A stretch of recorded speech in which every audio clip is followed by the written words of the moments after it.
ദേവായ കാവലമ്മേ. ആദരണീയ Damodaran master, എൻ്റെ മുന്നിലിരിക്കുന്ന പ്രിയപ്പെട്ട അമ്മമാരെ, അച്ഛന്മാരെ, ഏട്ടന്മാരെ, വിനീത നമസ്കാരം. ഏത് ക്ഷേത്രത്തിൽ പോയാലും ഇപ്പോൾ കാണുന്നൊരു ഭംഗിയുള്ള കാര്യമാണ് മാതൃസമിതി. ഇവിടെയും അങ്ങനെ ഒരേ വേഷം ധരിച്ച് അമ്മമാർ മുന്നിലിരിക്കുന്ന കാണുമ്പോൾ എന്തെന്നില്ലാത്ത സന്തോഷമാണ്. ഇടക്കാലത്ത് നമുക്ക് വന്നൊരു അപജയമായിരുന്നു അത്. എല്ലാത്തിനും ആണുങ്ങൾ മാത്രമേ ഉണ്ടായിരുന്നുള്ളൂ. ഇപ്പം എല്ലാ സ്ഥലത്തും അമ്മമാർ ഉത്സവങ്ങളുടെ അല്ലെങ്കിൽ ക്ഷേത്രങ്ങളുടെ കാര്യത്തിൽ നേതൃത്വത്തിലുണ്ടാവുന്നു എന്നുള്ളത് വളരെ സന്തോഷമുള്ള കാര്യമാണ്. രാവിലെ ലോകനാർക്കാവ് ക്ഷേത്രം, ഞാൻ ലോകനാർക്കാവ് സ്വദേശിയാണ്. കാവിൽ പോയപ്പോൾ ഉത്സവാഘോഷ കൗണ്ടറിൽ ഇരിക്കുന്നത് മുഴുവൻ അമ്മമാരാണ്. എന്നെ പഠിപ്പിച്ച ടീച്ചർമാരും അങ്ങനെയുള്ള അമ്മമാരെയും കാണുമ്പോൾ വളരെ വളരെ സന്തോഷം. പ്രത്യേകിച്ച് ശിവരാത്രി പോലെയുള്ള മഹോത്സവങ്ങളിൽ വളരെ ഉത്സാഹത്തോടു കൂടി നിൽക്കുന്നത് കാണുമ്പോൾ അതിലേറെ അഭിമാനമുണ്ട്. നാളെ മഹാശിവരാത്രിയാണ്. വർഷത്തിലെല്ലാ മാസവും ശിവരാത്രി ഉണ്ട്. എന്നാൽ മഹാശിവരാത്രി നാളെ മാത്രമേ ഉള്ളൂ, വർഷത്തിലൊന്നേ ഉള്ളൂ. എല്ലാ മാസവും ശിവരാത്രി ഉണ്ടെന്ന് പറഞ്ഞു കഴിഞ്ഞാൽ, ശിവരാത്രി എന്ന് പറഞ്ഞാൽ കൃഷ്ണപക്ഷത്തിലെ ചതുർദശി ദിവസം എന്നുവെച്ചാൽ പൊതുവെ അമാവാസിയുടെ തലേ ദിവസം വരുന്ന ദിവസമാണ് ശിവരാത്രി. എന്നാൽ മാഘമാസം, കുംഭമാസത്തിലെ കൃഷ്ണപക്ഷത്തിലെ 14-ാമത്തെ ദിവസം വരുന്നത് മഹാശിവരാത്രിയാണ്. എന്താണ് മഹാശിവരാത്രിക്ക് ഇത്ര പ്രാധാന്യം നമുക്ക് പറയാം. എന്തിനാണ് നമ്മളിങ്ങനെയുള്ള ആഘോഷങ്ങളൊക്കെ കൊണ്ടു നടക്കുന്നത്? ഇന്ന് വാലന്റൈൻസ് ഡേ കൂടിയാണ്, നമുക്കത് ആഘോഷിച്ചാൽ പോരെ? അങ്ങനെ പല പാശ്ചാത്യ ആഘോഷങ്ങളുണ്ട്, അതൊക്കെ നല്ലതാണ്. അതിലെ നല്ലതെടുത്ത് നമുക്ക് ആഘോഷിക്കാം. എന്നാൽ ഭാരതത്തിനൊരു സംസ്കാരമുണ്ട്. ഭാരതത്തിൻ്റെ ഓരോ ആഘോഷങ്ങൾക്കും ഒരു സംസ്കാരമുണ്ട്, ഒരു അടിത്തറയുണ്ട്, ഒരു പ്രാമാണികമായിട്ടുള്ള പിന്തുണയുണ്ട്, കുറേയൊക്കെ ശാസ്ത്രീയതയുണ്ട്. മഹാശിവരാത്രിയെ സംബന്ധിച്ച് പറയുമ്പോൾ അത് വളരെ കൂടുതലുമാണ്.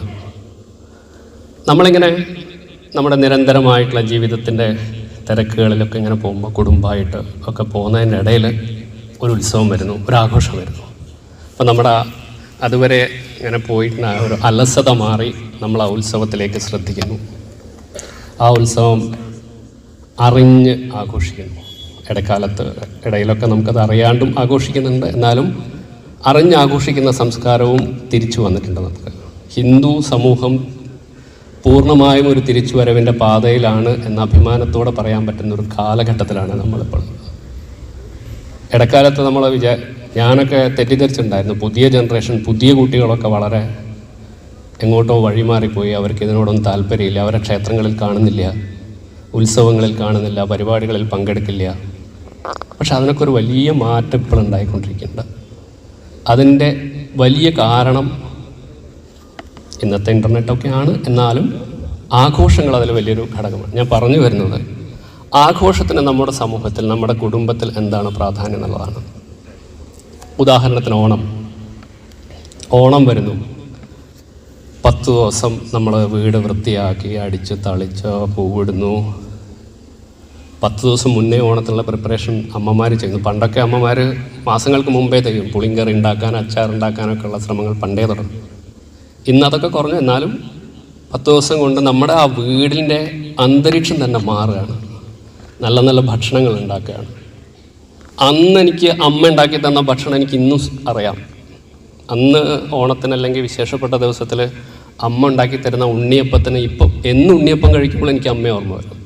പറഞ്ഞു വരുന്നത് ആഘോഷം നമ്മളെ വ്യക്തികളിലും നമ്മുടെ സംസ്കാരത്തിലുണ്ടാകുന്ന മാറ്റങ്ങളാണ്. അതാണ് ആഘോഷം. ആഘോഷം തന്നെ പലതരത്തിലുണ്ട്. ഇപ്പം മഹാശിവരാത്രി എന്ന് പറഞ്ഞാൽ, മഹാശിവരാത്രിയിലെ ആഘോഷം ശരിക്കും പൂജാപ്രധാനമാണ്. പൂജാപ്രധാനം എന്ന് പറഞ്ഞാൽ ഉപവസിക്കുക എന്ന് പറഞ്ഞാൽ ഉപവസിക്കുക, അടുത്തിരിക്കുക. ആരടുത്തിരിക്കുക? ഭഗവാന്റെ അടുത്തിരിക്കുന്നതിനാണ് ഉപവസിക്കുക എന്ന് പറയുന്നത്. മഹാശിവരാത്രി നമ്മുടെ 365 ദിവസങ്ങളിലുള്ള പല ആഘോഷങ്ങളുടെ ഇടയിൽ ഏറ്റവും പ്രാധാന്യമുള്ള ആഘോഷമാണ്, പ്രത്യേകിച്ച് ഗൃഹസ്ഥർക്ക്. സത്യത്തിൽ മഹാശിവരാത്രി സന്യാസിമാരുടെ ആഘോഷമാണ്, എന്നാൽ അതിലേറെ പ്രാധാന്യം ഗൃഹസ്ഥർക്കുണ്ട് മഹാശിവരാത്രിയിൽ. എന്തുകൊണ്ട് എന്ന് പറഞ്ഞാൽ, ത്രിമൂർത്തികൾ എടുത്തു നോക്കുമ്പോൾ ബ്രഹ്മാവ്, വിഷ്ണു, ശിവൻ, ഇവർ നമ്മുടെ കൂടെ ജീവിക്കുന്ന ഒരാളേ ഉള്ളൂ, പരമേശ്വരൻ. പരമേശ്വരൻ തന്നെ നമ്മുടെ കൂടെ ഉള്ളത് കുടുംബത്തോടൊപ്പമാണ്. അതാണ് ഇതിൽ ഏറ്റവും വലിയ പ്രത്യേകത. ശിവൻ ഒരു കുടുംബസങ്കല്പം എന്താണ് എന്ന് പറയുമ്പോൾ ആദ്യം നമുക്ക് മാതൃകയായിട്ട് കാണിക്കാൻ പറ്റിയ ഒറ്റ ഭഗവാനാണ് ശിവൻ. ശിവപാർവതി, ശിവനും പാർവതിയും, പാർവതിയുടെ 2 മക്കളെന്നൊക്കെ പറഞ്ഞാൽ മിടുക്കന്മാരായ മക്കൾ. എല്ലാ വീട്ടിലും അങ്ങനെയുള്ള മിടുക്കന്മാരായ മക്കളെ ഉണ്ടാക്കുക എന്നുള്ളതായിരിക്കണം ഓരോ വീട്ടിലുള്ള ശിവൻ്റെയും പാർവതിയുടെയും കടമ. ആരാണ് ശിവൻ? ആരാണ് പാർവതി? എന്താണ് ഈ കുടുംബസങ്കല്പം? നമ്മൾ കൂടുതൽ ഈ ഒരു ഭാഗം ആലോചിച്ച് തുടങ്ങുമ്പോൾ നമുക്ക് മനസ്സിലാവും മഹാശിവരാത്രി എന്നുള്ളത് അത്രമാത്രം പ്രാധാന്യമുള്ളൊരു മഹോത്സവമാണ് എന്ന്. പ്രാധാന്യം എന്ന് പറഞ്ഞു കഴിഞ്ഞാൽ, ഞാൻ പറഞ്ഞു, പൂജാപ്രധാനമായിട്ടുള്ളതാണ്. പല ആഘോഷങ്ങളുണ്ട്. ഇപ്പോൾ ഓണം ആഘോഷപ്രധാനമാണ്. നവരാത്രി പഠിക്കാനുള്ള പാഠപ്രധാനമാണ്. നമ്മുടെ ആചാരങ്ങളൊക്കെ അങ്ങനെയാണ്, നമ്മുടെ ഉത്സവങ്ങളൊക്കെ അങ്ങനെയാണ്. ചിലത് ഉത്സവമാണ്, ചിലത് ആഘോഷമാണ്, ചിലത് വെറുതെ ഉപരിപ്ലവമായി. ഓണമൊക്കെ നമുക്ക് അതിൻ്റെ അതൊന്നും അറിയാതെ നമുക്ക് രസമായിട്ട് ആഘോഷിച്ച് പോകാം, കാരണം അത് ആഘോഷമാണ്. എന്നാൽ മഹാശിവരാത്രി ആഘോഷമല്ല. മഹാശിവരാത്രി നമ്മളിലേക്ക് നോക്കാനുള്ള, ഒരു നല്ല കുടുംബം ഉണ്ടാക്കാനുള്ള, ഒരു നല്ല ഗൃഹസ്ഥനാവാനുള്ള, ഒരു നല്ല ഭാരതം, ഒരു നല്ല രാഷ്ട്രം, ഒരു നല്ല സംസ്കാരം ഉണ്ടാവാനുള്ള മഹോത്സവത്തിൻ്റെ ഏറ്റവും അടിത്തറയുണ്ടാക്കുന്ന ഒന്നാണ് മഹാശിവരാത്രി. പൂജാപ്രധാനം എന്ന് പറഞ്ഞു. സാധാരണഗതിയിൽ ഉത്സവങ്ങൾ ഇപ്പോൾ ചിലപ്പം ക്ഷേത്രങ്ങളാകുമ്പോൾ ഇവിടെയൊക്കെ ഉണ്ടാവും, ഗാനമേള ഉണ്ടാവും, ഡാൻസ് ഉണ്ടാവും, പാട്ടുണ്ടാവും. ശരിക്കും ശിവരാത്രിക്ക് വേണ്ടത് അതല്ല. ശിവരാത്രിക്ക് വേണ്ടത് നാമജപമാണ്. നാമജപവും അർച്ചനയും. അതാണ് മഹാശിവരാത്രിയുടെ ഏറ്റവും പ്രധാനമായിട്ടുള്ള കാര്യം. ഭഗവാന്റെ കൂടെ ഇരിക്കുക. ഏറ്റവും നമ്മുടെ മനസ്സ് മുഴുവൻ കണക്ട് ചെയ്തിരിക്കുന്നത് ചന്ദ്രനുമായിട്ടാണ്. ചന്ദ്രൻ്റെ മൂവ്മെൻറ്റ് നമ്മുടെ മനസ്സിനെ വല്ലാതെ സ്വാധീനിക്കുന്നു. നമ്മളെല്ലാവരും കേട്ടിട്ടുണ്ടാവാം. പക്ഷേ നിർത്തണോ? പക്ഷേ നമ്മൾ പറഞ്ഞു വരുമ്പോൾ കറക്റ്റത് നമ്മുടെ മനസ്സിനെ കണക്ട് ചെയ്തിട്ടുള്ളതാണ് ശിവൻ.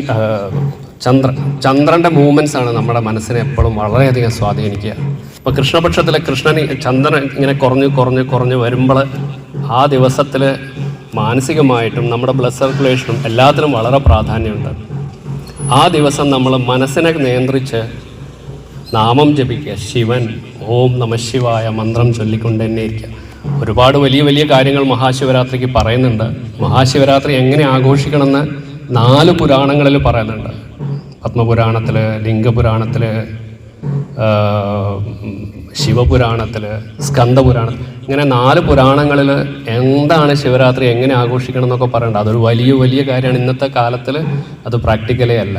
അതിൽ പറയുന്ന ഏറ്റവും വലിയ കാര്യം എനിക്ക് അത്ഭുതമായിട്ട് തോന്നിയത്, ശിവലിംഗം ഉണ്ടാക്കുക, ആ ശിവലിംഗം നമ്മൾ ധാര ചെയ്ത് പൂജ ചെയ്ത് അർപ്പിച്ച് പിറ്റേന്നത് ദാനം ചെയ്യണം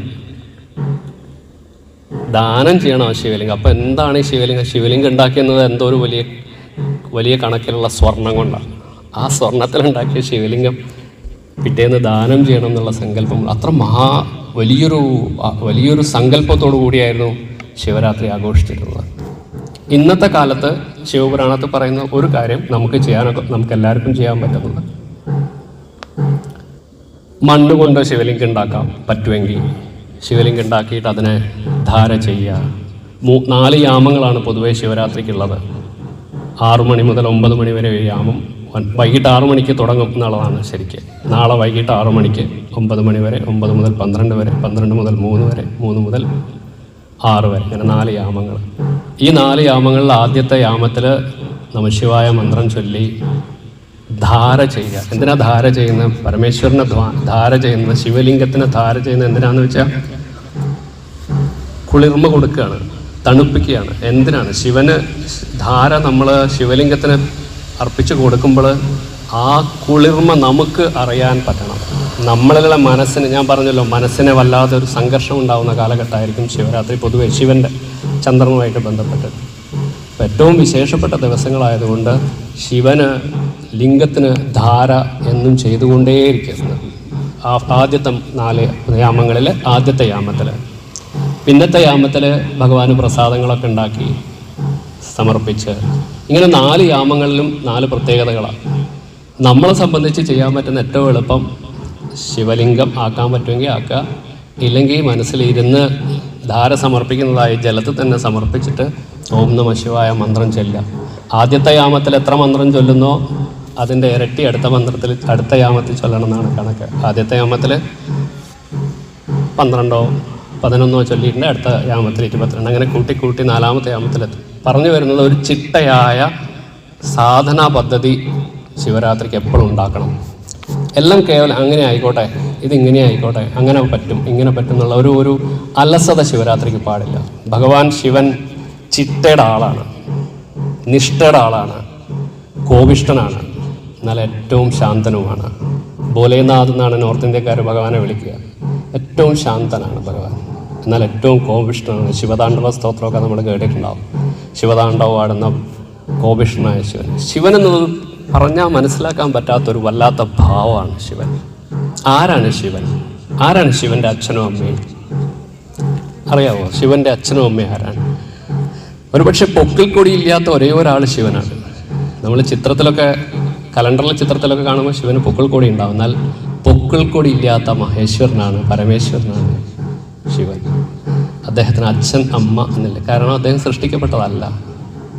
നമ്മൾ ചൊല്ലുമ്പോൾ, ഗുരുക്കന്മാരെ പറയുമ്പോൾ, ധ്യാനിക്കുമ്പോൾ സദാശിവ സമാരംഭാം ശങ്കരാചാര്യ മധ്യമാം അസ്മദാചാര്യ പര്യന്താം വന്ദേ ഗുരുപരമ്പര. നമ്മൾ ഗുരുപരമ്പരയെ ധ്യാനിക്കുമ്പോൾ ആദ്യം തുടങ്ങുക സദാശിവ സമാരംഭാം, സദാശിവനിലൂടെ തുടങ്ങി സദാശിവ സമാരംഭാം ശങ്കരാചാര്യരിലൂടെ മറ്റ് ഗുരുപരമ്പരകളിലേക്ക് എത്തി ഇന്നെത്തി നിൽക്കുന്ന വന്ദേ ഗുരുപരമ്പര എന്ന് പറയുന്നത്. നമ്മൾ നമ്മുടെ ഗുരുവിനെ പ്രാർത്ഥിക്കുമ്പോൾ, നമ്മുടെ ഗുരുവിനെ വന്ദിക്കുമ്പോൾ നമ്മൾ ആദ്യം വന്ദിക്കുന്നത് ശിവനെയാണ്.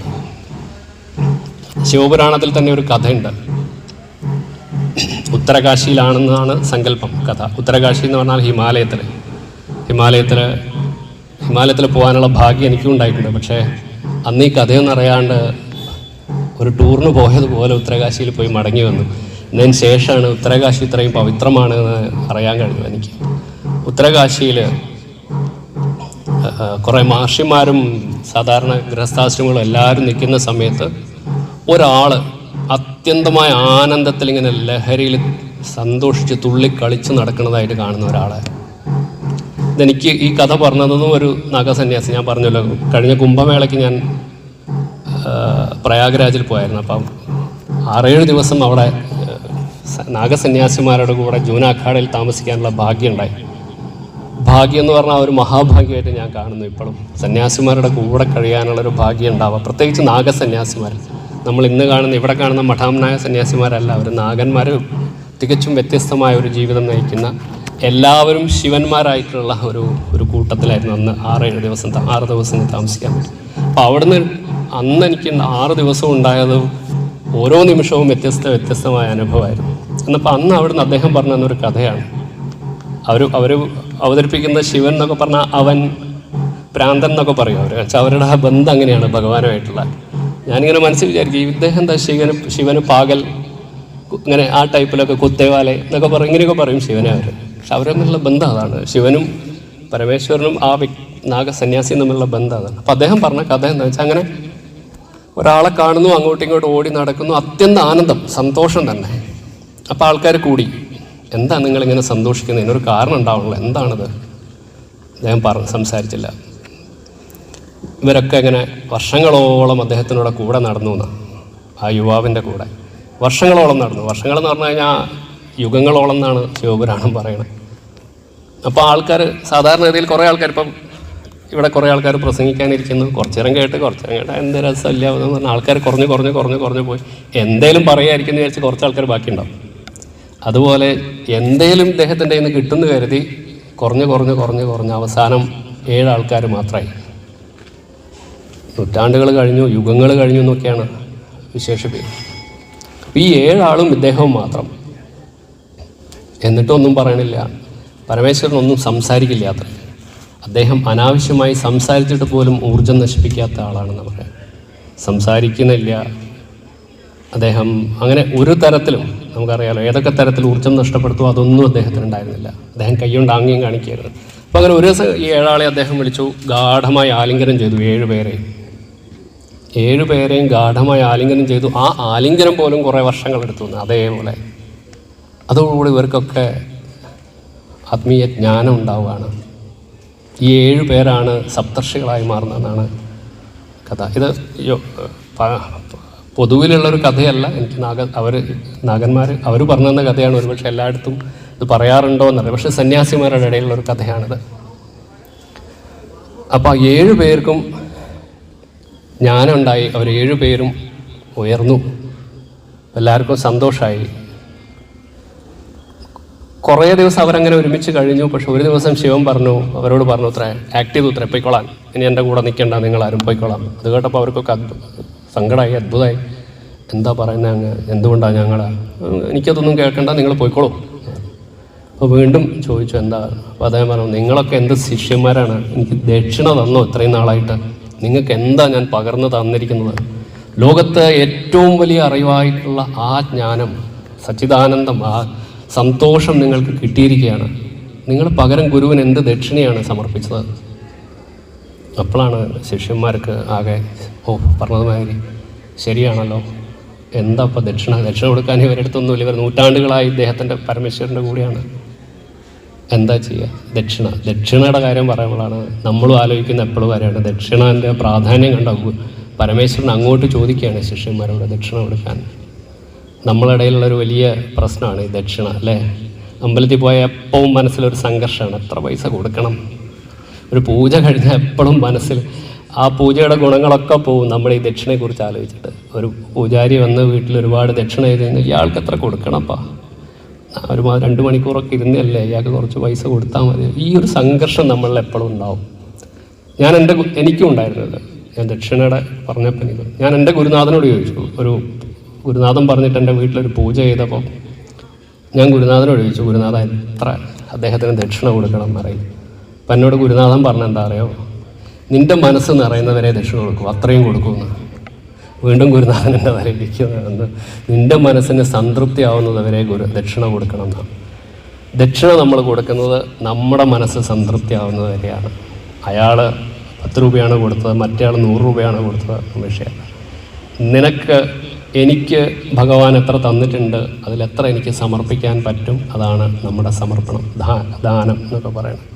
അപ്പോൾ ദക്ഷിണ കൊടുക്കാൻ പരമേശ്വരൻ ആവശ്യപ്പെട്ടു. ഒന്നുമില്ല കൊടുക്കാൻ. അവസാനം സപ്തർഷികൾ പറഞ്ഞു, ഭഗവാനെ ദക്ഷിണ തരാൻ ഞങ്ങളുടെ കയ്യിൽ ഒന്നുമില്ല. അപ്പം ഭഗവാൻ പറഞ്ഞു അങ്ങോട്ട്, ഒന്നുമില്ലേ?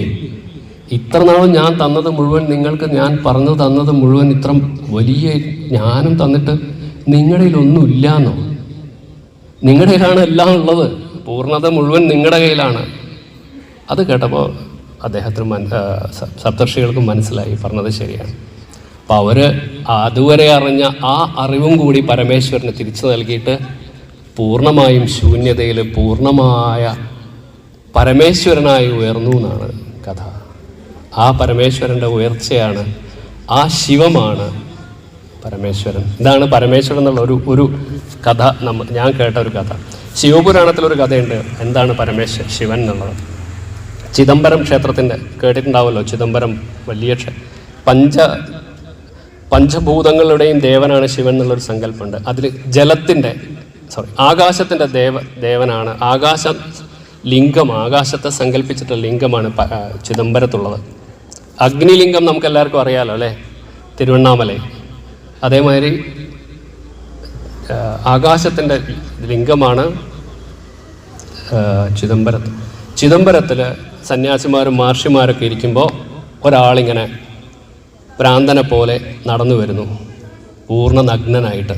എന്നാൽ അതിസുന്ദരൻ, നല്ല സുന്ദരനാണ്, അജാനബാഹുവാണ്. പരമേശ്വരൻ്റെ ഹൈറ്റൊക്കെ പറയുന്നതൊക്കെ വലിയ രസമാട്ടോ. ഒരു വലിയ കുതിര നിന്നാൽ അതിൻ്റെ ചെവി വരെയുള്ള അത്രയും ഹൈറ്റ് എന്നാണ് പരമേശ്വരന് പറയാം. ശിവൻ്റെ രൂപം, ശിവൻ്റെ കളറോ കലണ്ടറിൽ കാണുന്ന നീല കളറല്ല ശിവൻ, കലണ്ടറിൽ കാണുന്ന കറുത്ത കളറല്ല ശിവൻ. മഞ്ഞിൻ്റെ ഹിമത്തിൻ്റെ കളറായിട്ടുള്ള നല്ല വെള്ളയാണ് പരമേശ്വരൻ, വെള്ള കളർ, ഹിമവാൻ. ആ ഹിമവാൻ്റെ അതേ കളറാണ് കൈലാസനാഥനും. അങ്ങനെ ആ സ്ഥലത്ത് ഇങ്ങനെ ഭ്രാന്തനെ പോലെ നഗ്നനായി നടന്ന് കളിക്കുന്നത് കണ്ടപ്പോൾ സന്യാസി മഹർഷിമാർക്കാകെ വെറുപ്പായി. കാരണം അവരെ വീട്ടുകാരൊക്കെ ഉണ്ടല്ലോ, സ്ത്രീകളൊക്കെ ഉണ്ട്, അവരെ മുന്നുകൂടി ഇത്രയും സുന്ദരനായ ഒരാൾ വരുമ്പോൾ ഇവർക്കാകെ ഒരു കുശുമ്പായി. അവരാകെ ഒരു പുലീനെ വിടും അത്രേ. ആ പുലീനെ ഒറ്റ അടിക്ക് കൊന്നിട്ട് അതിൻ്റെ തോലൂരി അദ്ദേഹം തോലെടുക്കും. പിന്നെ ഒരു ആനയെ വിട്ടു അത്രേ. ആ ആനയെ തല്ലിക്കൊന്ന് അതിൻ്റെ തോലൂരി അദ്ദേഹം പുതച്ചു അത്രേ. പിന്നെ പാമ്പിനെ വിട്ടു, അതിനെ എടുത്ത് ആഭരണം. ഇതൊക്കെ ശിവപുരാണത്തിലുള്ളൊരു കഥയാണ്. ഇന്നത്തെ കുട്ടികൾക്ക് കേൾക്കുമ്പോൾ ഇതൊക്കെ എന്തെന്ന് തോന്നാം. പക്ഷെ ഇങ്ങനെയൊക്കെയാണ് പരമേശ്വരനെ, ആരാണ് ശിവൻ എന്നുള്ള രീതിയിൽ നമുക്ക് അവതരിപ്പിക്കുന്നത്. അല്ലാതെ പരമേശ്വരനെ നമുക്കറിയാൻ ശ്രീകൃഷ്ണനെ പോലെ വാസുദേവരുടെ പുത്രൻ, ദേവകിയുടെ പുത്രൻ, അല്ലെ യശോദ, അങ്ങനെയുള്ളൊരു സങ്കല്പത്തിൽ പരമേശ്വരനെ നമുക്ക് കാണാൻ പറ്റില്ല. ഇനി ആരാണ് ശിവൻ എന്ന് ഒന്നുകൂടെ പറയാം നമ്മളറിയാൻ വേണ്ടി. ഒരിക്കൽ ശ്രീരാമകൃഷ്ണ പരമഹംസരും വിവേകാനന്ദ സ്വാമികളും ഒക്കെ കൂടിയിട്ട് കാശിയിലെ ഗംഗാനദിയിലൂടെ ഇങ്ങനെ തോണിയിൽ പോവുമായിരുന്നു. ശ്രീരാമകൃഷ്ണ പരമഹംസർ പെട്ടെന്ന് ചാടി എഴുന്നേറ്റിട്ട് ദശാശ്വമേധ ഘട്ട്, മണികർണിക ഘട്ട് എന്നൊക്കെ കേട്ടിട്ടുണ്ടാവുമല്ലോ. മണികർണിക ഘട്ട് എന്ന് പറഞ്ഞാൽ എന്നും ശവദാഹം നടക്കുന്ന ഒരു സ്ഥലമാണ്. 24 മണിക്കൂറും ഇടതടവില്ലാതെ ശവദാഹം നടന്നുകൊണ്ടേയിരിക്കുന്ന ഒരു സ്ഥലമാണ് മണികർണിക ഘട്ട്. നമ്മൾ പോയിട്ടുണ്ടാവും എല്ലാവരും. പോയിട്ടില്ലെങ്കിൽ നമ്മളൊക്കെ പോകേണ്ട ഒരു സ്ഥലമാണ്. പ്രായഭേദം ഇല്ലാണ്ട്, വലുപ്പ ചെറുപ്പമില്ലാണ്ട് വലിയ ആളെ കൊണ്ടുവരും. ഈ കാശിയിലൊക്കെ പോയാൽ, കാശിയിൽ നമ്മൾ നടക്കുമ്പോൾ ഒക്കെ വഴിയിലൂടെ രാമനാമ സത്യഹേ എന്ന് പറഞ്ഞ് ശവശരീരം കൊണ്ട് ഇങ്ങനെ ആൾക്കാർ ഇങ്ങനെ നടക്കണം. എല്ലാ ഭാഗത്തും നമുക്ക് കാണാം. പല ഭാഗത്തുനിന്നും ആൾക്കാർ കാശിയിലേക്ക് വന്നിട്ട് കാശിയിലടക്കും. കാശിയിലടച്ചാൽ മോക്ഷം ഉണ്ടാവും എന്നുള്ളൊരു വിശ്വാസമുണ്ട് നമുക്ക്. ഞാൻ പോയപ്പോൾ ചെറിയ കുട്ടീനെയൊക്കെ ഇങ്ങനെ കൊണ്ടുവരുന്നു. അവിടെ എത്തിക്കഴിഞ്ഞാൽ ഒരു ഭാവമാറ്റവും ഇല്ല. കുട്ടിയാണെങ്കിൽ കുട്ടി എടുത്തിടുന്നു, അവരപ്പോഴത്തേക്ക് ചിതയൊരുക്കുന്നു, അതിലേക്ക് വെക്കുന്നു, കുറച്ച് ഏകദേശം കത്തിക്കഴിയുമ്പോൾ അതിനെ മാറ്റുന്നു. അത് നമുക്ക് നമ്മൾ അതുവരെയുള്ള നമ്മുടെ അഹങ്കാരമൊക്കെ ഉണ്ടല്ലോ, ഞാൻ വലിയ സംഭവമാണ്, ഞാനാണെല്ലാം, എനിക്കിതുണ്ട്, എനിക്ക് അതുണ്ട്, ഞാൻ ഇന്നെടുത്തതാണ്, ഞാൻ ഇതുവരെയാണ്, ഞാൻ ഇവിടെയാണ് ജോലി ചെയ്യുന്നതെന്നൊക്കെയുള്ള ആ സകല അഹങ്കാരം അങ്ങ് തകർന്നു പോവും. മണികർണിക ഘട്ടിൽ നമ്മൾ കുറച്ച് നേരം ഇരുന്നാൽ അത്ഭുതമാവും. അവിടെ ഞാൻ കുറേ നേരം ഇരുന്നു. കുറേ നേരം എന്ന് പറഞ്ഞാൽ നമുക്കത് വല്ലാത്തൊരു അനുഭവമാണ്. നമ്മൾ അങ്ങനത്തെ സ്ഥലങ്ങളിൽ പോകും. ഇതുവരെ നമ്മൾ കാണാത്ത സ്ഥലങ്ങളല്ലേ. അപ്പോൾ അവിടെ ചടങ്ങുകൾ നടത്തുന്ന ഒരു സമുദായമാണ് അവർ. അദ്ദേഹമായിട്ട് സംസാരിച്ചപ്പോൾ ഞാൻ ചോദിച്ചു, ചെറുപ്പക്കാരൻ, പക്ഷേ എന്നേക്കാളൊക്കെ പ്രായം കുറവായിരിക്കും. അയാളും ചോദിച്ചു, എത്ര അടക്കാനുണ്ടാവും ഒരു ദിവസം? 400 വായക 400 ഉണ്ടാവും ചിലപ്പോൾ ഒരു ദിവസം. ചില ദിവസം അത്രയും ഉണ്ടാവില്ല. പക്ഷേ അപ്പം ഞാൻ ചോദിച്ചു, നിങ്ങളെങ്ങനെയാ വെച്ചാൽ, ഇത് ഭഗവാൻ എന്നോട് പറഞ്ഞതാണ്. കാശിനാഥൻ ബാബ എനിക്ക് തന്ന കർത്തവ്യമാണ് ഈ സമൂഹത്തിൽ. നോക്കൂ, അപ്പം അയാളാണ് കാണിച്ചു തരുന്നത്. നോക്കൂ, ആ കൊച്ചുകുട്ടി അതിനെ കർമ്മം ചെയ്യാൻ എന്നെ നിയോഗിച്ചിരിക്കുകയാണ്. അതിൻ്റെ പ്രാരാബ്ധം ഒരു ചുടലയിൽ നിൽക്കുന്ന നമ്മൾ ഇന്നത്തെ രീതിയിൽ പറഞ്ഞാൽ ഏറ്റവും താഴ്ന്ന സമുദായത്തിൽ ജനിച്ചിരുന്ന ഒരു വ്യക്തിയാണ് എന്നോട് ഞാൻ ആരാന്ന് പറഞ്ഞൂടാ, എന്നെ അയാൾ നോക്കുന്ന പോലുമില്ല. അദ്ദേഹം പറയാണ്, ആ ചെറിയ കുട്ടിയുടെ പ്രാരാബ്ധം മുഴുവൻ തീർന്നു, അതിൻ്റെ അവസാനം ചെയ്യാൻ എന്നെ നിയോഗിച്ചിരിക്കുകയാണ് കാശിനാഥൻ. നമുക്ക് അറിയില്ല ഏത് തരത്തിൽ. എനിക്കത് ഭയങ്കരമായിട്ടൊരു എന്നിലേക്ക് നോക്കാനുള്ള ഒരു അവസരം പോലെ തോന്നി. അപ്പം ഞാനീ പറഞ്ഞു വന്നത് ശ്രീരാമകൃഷ്ണ പരമഹംസറും വിവേകാനന്ദ സ്വാമികളൊക്കെ കൂടി ഇങ്ങനെ തോണിയിലൂടെ പോകുമ്പോൾ ശ്രീരാമകൃഷ്ണ പരമഹംസർ ചാടി എഴുന്നേറ്റിട്ട് പറഞ്ഞത്രേ, നോക്കൂ അവിടെ നോക്ക്, ശിവൻ എന്താ ചെയ്യുന്നത് നോക്കൂ, അദ്ദേഹത്തിൻ്റെ ശൂലം കൊണ്ട് ശിവൻ ചിത തട്ടുന്നു, ചിതയിലെ തീ കത്തിക്കുന്നു, ശവം എടുത്തു വയ്ക്കുന്നു. ശിവൻ ചെയ്യുന്നു എന്ന് പറയുമ്പോൾ വേറെ ആർക്കും അത് കാണാൻ പറ്റുന്നില്ല. പക്ഷേ വിവേകാനന്ദ സ്വാമികളോട് പറഞ്ഞു, എന്നെ തൊടു നോക്കൂ എന്ന് പറഞ്ഞ് തൊട്ടപ്പോൾ വിവേകാനന്ദ സ്വാമികളത് കാണുന്നു. തൊട്ടേ അപ്പുറം പാർവതി ഭക്ഷണം ഒരുക്കുന്നു, അന്നദാനം നടത്തുന്നു, ഇങ്ങനെയുള്ള കാര്യങ്ങളൊക്കെ കണ്ടു എന്ന്. അപ്പോൾ പരമേശ്വരൻ ആരാണെന്ന് ഞാൻ പറഞ്ഞു വന്നത്, നമുക്കെല്ലാവരും ഉണ്ട്. അച്ഛൻ, അമ്മ, ഭാര്യ, മക്കൾ എല്ലാവരും ഉണ്ട്. ഓരോരുത്തരായിട്ട് പോവും. പക്ഷെ അവസാനം നമ്മൾ ഈ ലോകം വിട്ടു പോകുമ്പോൾ അതൊരു വല്ലാത്ത, ചില സിനിമകളിലൊക്കെ കാണിച്ചിട്ടുണ്ട്, നമ്മൾ മഹാത്മാക്കൾ പറഞ്ഞിട്ടുള്ള അറിവാണ്. ആത്മാവ് നമ്മുടെ ശരീരം വിട്ട് കഴിഞ്ഞാൽ ആത്മാവിന് ഒരു ശക്തിയില്ല, നമ്മുടെ ദേഹത്തിനല്ല ദേഹിക്ക്, ആത്മാവിന്. പക്ഷെ ആത്മാവിനെല്ലാം കാണാൻ കഴിയൂത്രേ. ഒന്നും നമുക്ക് ഒന്നിനുള്ള ശക്തിയില്ല. ദാഹം, കലശലായ ദാഹമുണ്ട്. ചിലപ്പം വലിയ പുഴേൻ്റെ തീരത്താണ് നിൽക്കുന്നുണ്ടാവും, പക്ഷെ വെള്ളം കുടിക്കാൻ പറ്റില്ല. നല്ല വിശപ്പ് തോന്നും, പക്ഷെ ഭക്ഷണം കഴിക്കാൻ പറ്റില്ല. അങ്ങനെയൊക്കെയുള്ള അവസ്ഥ വരും അത്രേ ആത്മാക്കൾക്ക്. അന്നപ്പം നമ്മളെ കൂടെ ഉണ്ടാകുന്ന ഒരേ ഒരാളാണ് അത്രേ പരമേശ്വരൻ. ഇതാണ് ശിവൻ. നമ്മളെ സംബന്ധിച്ച് ആരാണ് എന്നുള്ളതിന് എനിക്ക് പറയാനുള്ളൊരു കഥയാണോ അനുഭവമാണോ എന്നറിയില്ല. ഇതാണ് ശിവൻ. ഈ ശിവനെയാണ് നമ്മൾ ആരാധിക്കുന്നത് ശിവരാത്രിയിൽ. ഗൃഹസ്ഥാശ്രമിയായിട്ടുള്ള ഒരാളെ സംബന്ധിച്ച് നമ്മളെപ്പോഴും പാർവതീ സമേതനായ ശിവനെയാണ് ആചരിക്കേണ്ടത്, പൂജിക്കേണ്ടത്, മനസ്സിൽ കൊണ്ട് നടക്കേണ്ടത്. സാംബശിവൻക്കുള്ള പദം കേട്ടിട്ടുണ്ടോ? സാംബശിവൻ നമ്മൾ സ്ഥിരം കേൾക്കുന്ന പേരല്ലേ സാംബശിവൻ. എന്താ സാംബശിവൻ? സ അംബ ശിവൻ, അമ്മയോട് കൂടിയിട്ടുള്ള ശിവൻ. ആ ചിത്രം കണ്ടിട്ടുണ്ടോ സാംബശിവൻ്റെ? നമുക്ക് അത്ഭുതം തോന്നും. പരമേശ്വരൻ്റെ മടിയിൽ ഇരിക്കുന്ന പാർവതി ദേവി. എങ്ങനെയാണ് ഇരിക്കുന്നതെന്ന് അറിയോ? പാർവതി ദേവി പൂർണ്ണ നഗ്നയാണ്. പരമേശ്വരൻ്റെ കൈ ഇങ്ങനെ വെച്ചിട്ട് പാർവതി ദേവിയുടെ മുലഞ്ഞിട്ട് പിടിച്ചുകൊണ്ടിരിക്കുന്ന ഒരു രൂപം. നല്ല ഗൃഹസ്ഥാശ്രമിയാവാൻ, നല്ല കുടുംബസ്ഥനാവാൻ നമ്മൾ ഉപാസിക്കേണ്ട ഏറ്റവും വലിയ സങ്കല്പമാണ് സാംബശിവൻ. നമ്മൾ ഇതുവരെ കേട്ടിട്ടുണ്ടോ അങ്ങനെ? സാംബശിവൻ നമ്മൾ ഒരുപാട് പേരൊക്കെ കേൾക്കുക, കഥയൊക്കെ പറഞ്ഞ തമാശയിലുള്ള, ഇപ്പം പരിഹാസമായിട്ട് തോന്നുന്നൊരു പേര്. നമ്മുടെ സങ്കല്പം ഇതൊക്കെയായിരുന്നു സാംബശിവൻ. മഹാലക്ഷ്മി സമേതനായ മഹാഗണപതി കേട്ടിട്ടുണ്ടാവും എല്ലാവരും. മഹാഗണപതിയെ നമ്മൾ കേട്ടിട്ടുണ്ട്. ഉണ്ണി ഗണപതി, ബാലഗണപതി, പഞ്ചമുഖ ഗണപതി, പല സിദ്ധിവിനായക ഗണപതി എന്നൊക്കെ പറഞ്ഞ് കേട്ടിട്ടുണ്ടാവും. മഹാലക്ഷ്മി സമേതനായ മടിയിൽ മഹാലക്ഷ്മി ഇരിക്കുന്ന മഹാഗണപതിയെ കേട്ടിട്ടുണ്ടോ? ശ്രീചക്ര ഉപാസനയുടെ ഭാഗമായിട്ട് വരുമ്പോൾ നമ്മൾ ഈ സങ്കല്പത്തെ കാണും. മഹാലക്ഷ്മി സമേതനായിട്ടുള്ള മഹാഗണപതിയെ ഒരു കുടുംബസ്ഥൻ, ഒരു ഗൃഹസ്ഥൻ ഏറ്റവും ആരാധിക്കേണ്ട സങ്കല്പങ്ങളാണ് ഇതൊക്കെ. സാംബശിവൻ, മഹാലക്ഷ്മി സമേതനായ മഹാഗണപതി. പറഞ്ഞു വന്നത്, നമ്മളെപ്പോഴും ആചരിക്കുമ്പോൾ അമ്മയും കൂടെ ഉണ്ടാവണം. പാർവതിയുടെ കഥയൊക്കെ നമുക്ക് ഒരുപാട്, ഉമ്മയുടെ കഥ നമ്മൾ കേട്ടതായിരിക്കും. ഉമ്മ സതീദേവിയുടെ വിയോഗത്തിന് ശേഷം ഉമ്മ ഹിമവാൻ്റെ മകളായി ജനിച്ചു. രണ്ടാമത്തെ പുത്രി ഉമ്മവാൻ്റെ ആദ്യത്തെ പുത്രിയാണ് ഗംഗാദേവി എന്നുള്ളതാണ് സങ്കല്പം. രണ്ടാമത്തെ പുത്രിയായിട്ടുള്ള ഉമ്മ പാർവതി ശിവൻ്റെ അടുത്തേക്ക് ചെല്ലും. ഹിമവാനെയും കൂട്ടിയാണ് ചെല്ലുമ്പോൾ പരമേശ്വരൻ പറയും, എനിക്കെന്ത്, ഒന്നുമില്ലാത്ത, ഈ ലോകത്തൊന്നുമില്ലാത്ത, ഒന്നിനോടും അറ്റാച്ച്മെൻ്റ് ഇല്ലാത്ത എനിക്ക് നിങ്ങളുടെ ആവശ്യമൊന്നുമില്ല. ഉമ്മ ചെറിയ കുട്ടിയാണ്, ചെറിയ മോളായിട്ടാണ് വരുന്നത്. എനിക്ക് നിങ്ങളുടെ ഒന്നും ആവശ്യമില്ല. അപ്പം ഉമ്മ പറയും, ഞാൻ നിങ്ങൾക്ക് വേണ്ടിയായി ജനിച്ചവളാണ്, എനിക്ക് നിങ്ങളെ സേവിക്കണം, നിങ്ങളുടെ ഭാര്യയായിട്ട് മാറണം, എനിക്ക് നിങ്ങളെ കല്യാണം കഴിക്കണം. ശിവൻ തമാശയാക്കിയിട്ട് ഒന്നും സാധ്യമല്ല. അവസാനം ഉമ്മ ചോദിക്കും, എന്നാൽ പിന്നെ ഒരു കാര്യം, ഞാൻ അങ്ങയുടെ അവിടെ എങ്ങാൻ താമസിച്ചോട്ടെ, നിങ്ങളുടെ അനുവാദം ഇല്ല, നിങ്ങളുടെ ആവശ്യമില്ല, എന്നാലും നിങ്ങളെ സേവിക്കുന്നത് പോലെ ഞാനിവിടെ അടുത്ത് താമസിച്ചോട്ടെ എന്ന് ചോദിക്കും. അപ്പം പരമേശ്വരൻ പറയും, നിങ്ങൾക്ക് എവിടെ വേണേൽ താമസിക്കാം, ഇതൊന്നും എൻ്റെതല്ല, എനിക്കിതിനൊന്നും ഒരു അറ്റാച്ച്മെൻറ്റും ഇല്ല. അങ്ങനെ ഉമ്മ അവിടെ താമസിക്കുകയാണ് വർഷങ്ങളോളം. 2000-3000 വർഷം എന്നൊക്കെയാണ് പറയുന്നത്, പഴയ കാലത്തെ കണക്ക്.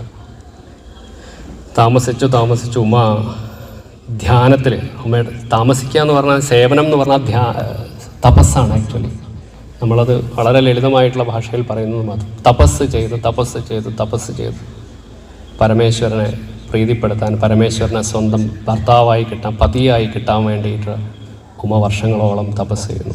വർഷങ്ങളോളം തപസ് എന്നൊക്കെ പറഞ്ഞാൽ അവസാന ഘട്ടങ്ങളിൽ സൂചി പോലെ ഇങ്ങനെ ആണി തറച്ച് അതിൻ്റെ മുകളിൽ തള്ളവിരൽ കയറ്റി ഒറ്റക്കാലിൽ നിന്ന് അമ്മ തപസ് ചെയ്തു എന്നാണ് സങ്കല്പം പറയണേ.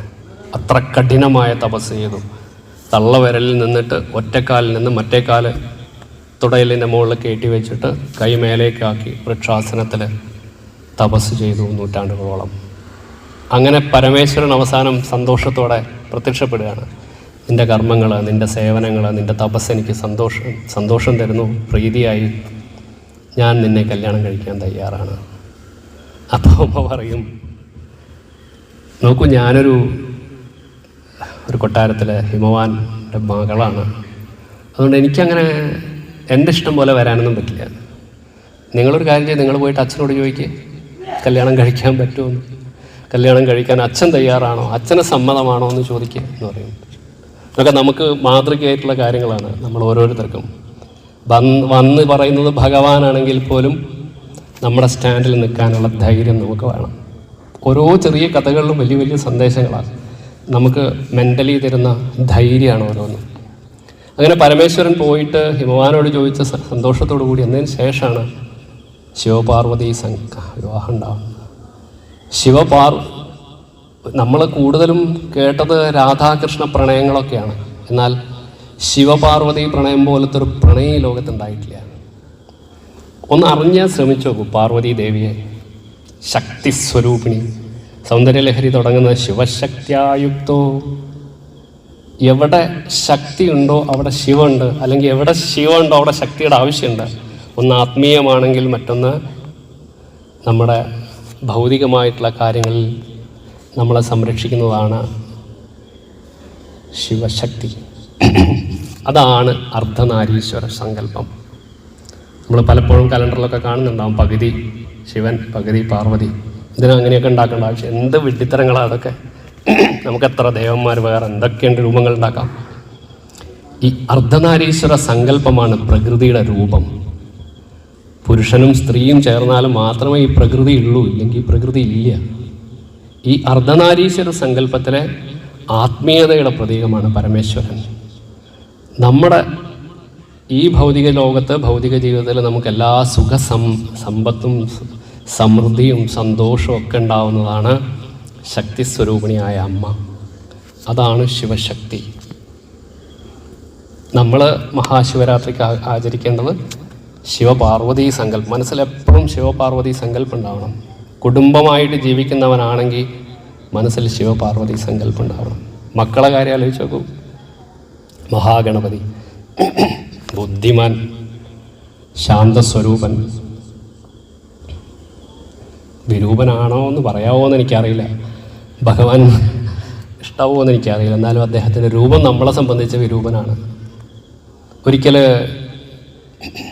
മഹാഗണപതിയെ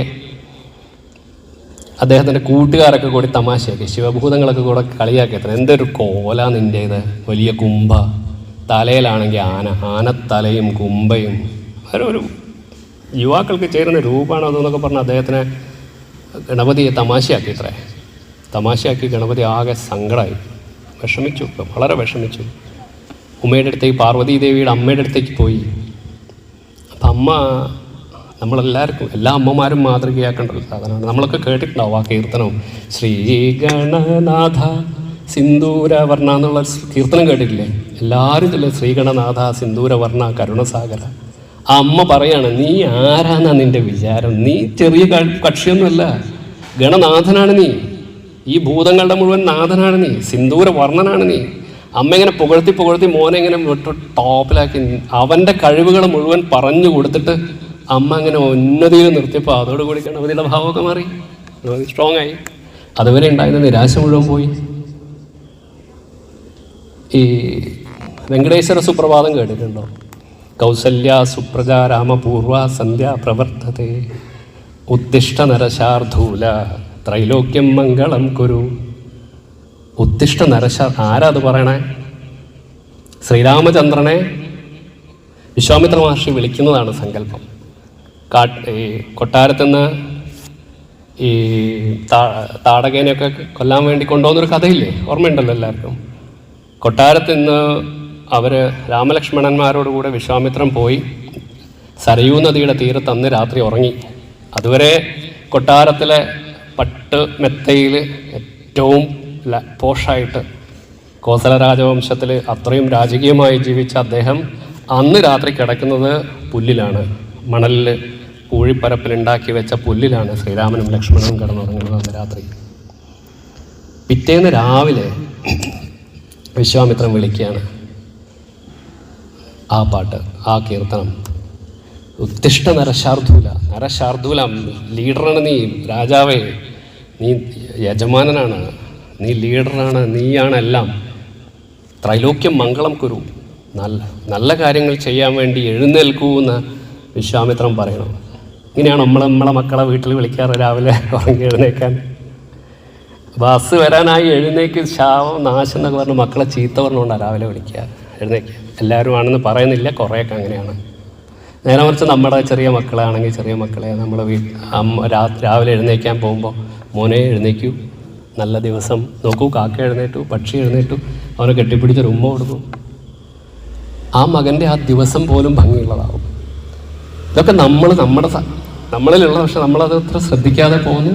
പക്ഷെ കുറേ അമ്മമാർ ഒരുപാട് മാറ്റങ്ങളുണ്ട്, പഴയ കാലത്തിൽ നിന്ന് ഒരുപാട് മാറി. എന്നാലും ഞാൻ പറയുകയാണ്, നമ്മുടെ ജീവിതത്തിൽ അഡോപ്റ്റ് ചെയ്യാൻ പറ്റിയ കഥകളാണ് രാമായണത്തിലായാലും ഇതൊക്കെ. അങ്ങനെയുള്ള ബുദ്ധിമാനായിട്ടുള്ള ഗണേശൻ്റെ കഥ ഞാൻ പറഞ്ഞു. പിന്നെയൊരു മകൻ ആരാണ്? കാർത്തികേയൻ, ഷൺമുഖൻ. ആരാണ്? കോപിഷ്ഠനാണ്, സേനാപതിയാണ്, വീരശൂര പരാക്രമിയാണ്. അങ്ങനെയുള്ള സുബ്രഹ്മണ്യനാണ് പരമേശ്വരൻ്റെ രണ്ടാമത്തെ പുത്രൻ. ഇങ്ങനെയുള്ള വീരന്മാരായിട്ടുള്ള പുത്രന്മാർ, അച്ഛൻ ശിവൻ, അമ്മ പാർവതി, ഒരു കുടുംബത്തിൻ്റെ ഒരു മഹിമ അറിയിച്ചു. ഇതിൽ പരം മഹാത്മ്യം എന്താ ഉള്ളത്? ആ കുടുംബത്തെ നമ്മളൊന്ന് നിരീക്ഷിച്ച് നോക്കും. പ്രധാനമന്ത്രി നരേന്ദ്രമോദിജി അദ്ദേഹത്തിൻ്റെ ഒരു പ്രസംഗത്തിൽ പറഞ്ഞത് അതാണ് ഞാൻ അന്ന് ആദ്യമായിട്ട് ശ്രദ്ധിക്കുന്നത്. അദ്ദേഹം പറയുകയാണ്, ഒരു കുടുംബം എങ്ങനെയാവണം എന്നുള്ളത് ശിവൻ പാർവതിയുടെ കുടുംബത്തിൽ നിന്ന് കണ്ടാൽ മനസ്സിലാവും. ശിവൻ്റെ വാഹനം എന്താണ്? നന്ദി, കാള. പാർവതിയുടെ വാഹനം എന്താണ്? സിംഹം അല്ലെങ്കിൽ പുലി, അല്ലേ? കാളനെ കിട്ടിയ പുലി അപ്പം തീർക്കില്ലേ? ഇനി സുബ്രഹ്മണ്യൻ്റെ വാഹനം എന്താണ്? മയിൽ. ശിവൻ്റെ കഴുത്തിൽ എന്താ ഉള്ളത്? പാമ്പ്. മയിൽ പാമ്പിനെ കണ്ട അപ്പം തിന്നും. ഇനി ഗണപതിയുടെ വാഹനം എന്താണ്? എലി. എലിനെ കണ്ടാൽ പാമ്പ് അപ്പം തിന്നും. ഇങ്ങനെ എല്ലാം പരസ്പര വിരുദ്ധമായ, ഒന്ന് മറ്റൊന്നിൻ്റെ ഭക്ഷണമൊക്കെ ആയിട്ടുള്ള പരസ്പര വിരുദ്ധമായിട്ടുള്ള കാര്യങ്ങളാണ് ആ കുടുംബത്തിലുള്ളത്. എന്നിട്ട് നമ്മൾ പറയണം, ഏറ്റവും മാതൃകാപരമായിട്ടുള്ള ഒരു കുടുംബമാണ് നമ്മൾ, അവരെ കണ്ട് പഠിക്കണമെന്ന് പറയണമെങ്കിൽ അതിൻ്റെ ഒരു മഹത്വം ആലോചിച്ച് നോക്കൂ. എല്ലാത്തിനെയും, വ്യത്യസ്തമായിട്ടുള്ള എല്ലാത്തിനെയും ഒന്നായി ചേർത്ത് നിർത്താൻ ആ കുടുംബത്തിന് കഴിയുന്നു എന്നുള്ളതാണ് നമ്മുടെ മുന്നിലുള്ള ഏറ്റവും വലിയ മാതൃക. ഒരിക്കൽ പരമേശ്വരൻ്റെ മഹത്വം പറയാൻ വേണ്ടി ഒരു ചെറിയ കഥയോടെ പറയാം. ഒരിക്കൽ വ്യാസമഹർഷിയുടെ മകൻ ശ്രീശുകൻ, അദ്ദേഹത്തിന് ഉപനയനം ചെയ്യിക്കണമെന്ന സമയമായി. ഉപനയനം അറിയാലോ, പൂണൂലടിക്ക്. അപ്പം വ്യാസമഹർഷിക്ക് ഒരാഗ്രഹം, അങ്ങനെ ഒരു സാധാരണക്കാരെ കൊണ്ട് ചെയ്യിക്കാൻ പറ്റില്ല, ഏതെങ്കിലും ഒരു വലിയ ആൾ വേണം പൂണൂലിടാൻ, ഉപനയനം ഗായത്രി ഉപദേശിക്കാൻ. അപ്പം അദ്ദേഹം നിശ്ചയിച്ചത് മഹാദേവനെയാണ്. മഹാദേവനും പാർവതി ദേവിയും അമ്മയും കൂടെ ഒരുമിച്ച് വന്നു ആ ഉപനയനത്തിനെ. അപ്പോൾ ഉപനയനത്തിന് ഗായത്രിയൊക്കെ കഴിഞ്ഞു. ശ്രീശുകൻ ഇങ്ങനെ ശ്രീശുകൻ തീരുമാനിച്ചു, ഇനി ഞാൻ എല്ലാം വിട്ട്, അദ്ദേഹത്തിന് ഗായത്രി ലഭിച്ചല്ലോ, അതോടുകൂടി ഞാൻ സന്യാസം സ്വീകരിക്കാൻ പോകുന്നു എന്ന് പറഞ്ഞ് ഇറങ്ങിപ്പോവാൻ അദ്ദേഹം ഇങ്ങനെ മുന്നോട്ട് നടന്നു പോയപ്പോൾ വ്യാസമഹർഷി വിളിച്ചു അത്രേ, മകനെ എന്ന് വിളിച്ചു എന്ന്. അപ്പോൾ ശ്രീശുകൻ തിരിച്ച് അച്ഛാന്ന് വിളിക്കുന്നതിന് പകരം ആ പ്രപഞ്ചത്തിലുള്ള എല്ലാവരും തിരിച്ചു വിളിച്ചു അത്രേ അച്ഛാന്ന്. എന്ന് പറഞ്ഞാൽ ആ പോയത് പരമേശ്വരനാണ്. ആ ഉപനയനം പരമേശ്വരൻ കൊടുത്തു. ആ പരമേശ്വരൻ്റെ മഹത്വമാണ്, പ്രകൃതിയാണ് ഈ ശിവപാർവതി സങ്കല്പം എന്നുള്ളതാണ്. ഇത്ര മനോഹരമായിട്ടുള്ള സങ്കല്പം. നമ്മളെപ്പോഴും അതിൽ തന്നെ ഉറച്ചു നിൽക്കണം. നമ്മളെ സങ്കല്പങ്ങൾ എപ്പോഴും നല്ലതിനായിരിക്കണം, നല്ലത്, പോസിറ്റീവായിട്ടുള്ള കാര്യങ്ങൾ മാത്രം, സൽസന്താനങ്ങൾ ഉണ്ടാവാൻ. ഒരിക്കലും നെഗറ്റീവ്, ഈ എഫർമേഷൻ എന്നൊക്കെ പറയുന്ന കാര്യം കേട്ടിട്ടുണ്ടാവില്ലേ, നമ്മൾ ലോ ഓഫ് അട്രാക്ഷൻ, എഫർമേഷൻ.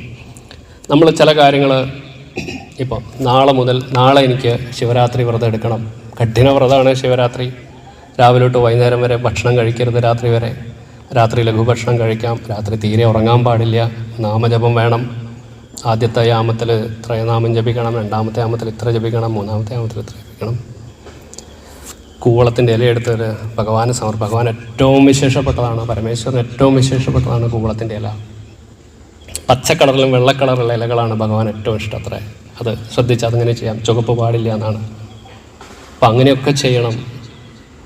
ഓരോ ബുദ്ധിമുട്ടുള്ള കാര്യങ്ങൾ നമ്മൾ മഹാശിവരാത്രിയിൽ ഇങ്ങനെ ചെയ്തു പോകുന്നു. നമ്മുടെ സങ്കല്പങ്ങൾ എപ്പോഴും ഇന്നിപ്പോൾ നാളെ ആവുമ്പോൾ അല്ലെങ്കിൽ ഇന്ന് തന്നെ നമ്മൾ തീരുമാനിക്കാം, ഭഗവാനെ പരമേശ്വര വളരെ സന്തോഷത്തോടു കൂടി ശിവരാത്രി വ്രതം എടുക്കാൻ എനിക്ക് കഴിയണം. അതിനുള്ള അനുഗ്രഹം നീ തന്നാൽ മതി. ഞാൻ തയ്യാറാണ്. അതിനുള്ള അനുഗ്രഹം നീ തന്നാൽ മതി. അഫർമേഷൻ എന്ന് പറയും. നമ്മൾ ആ സങ്കല്പം നമ്മൾക്കുണ്ടെങ്കിൽ നമുക്കത് ചെയ്യാൻ കഴിയും.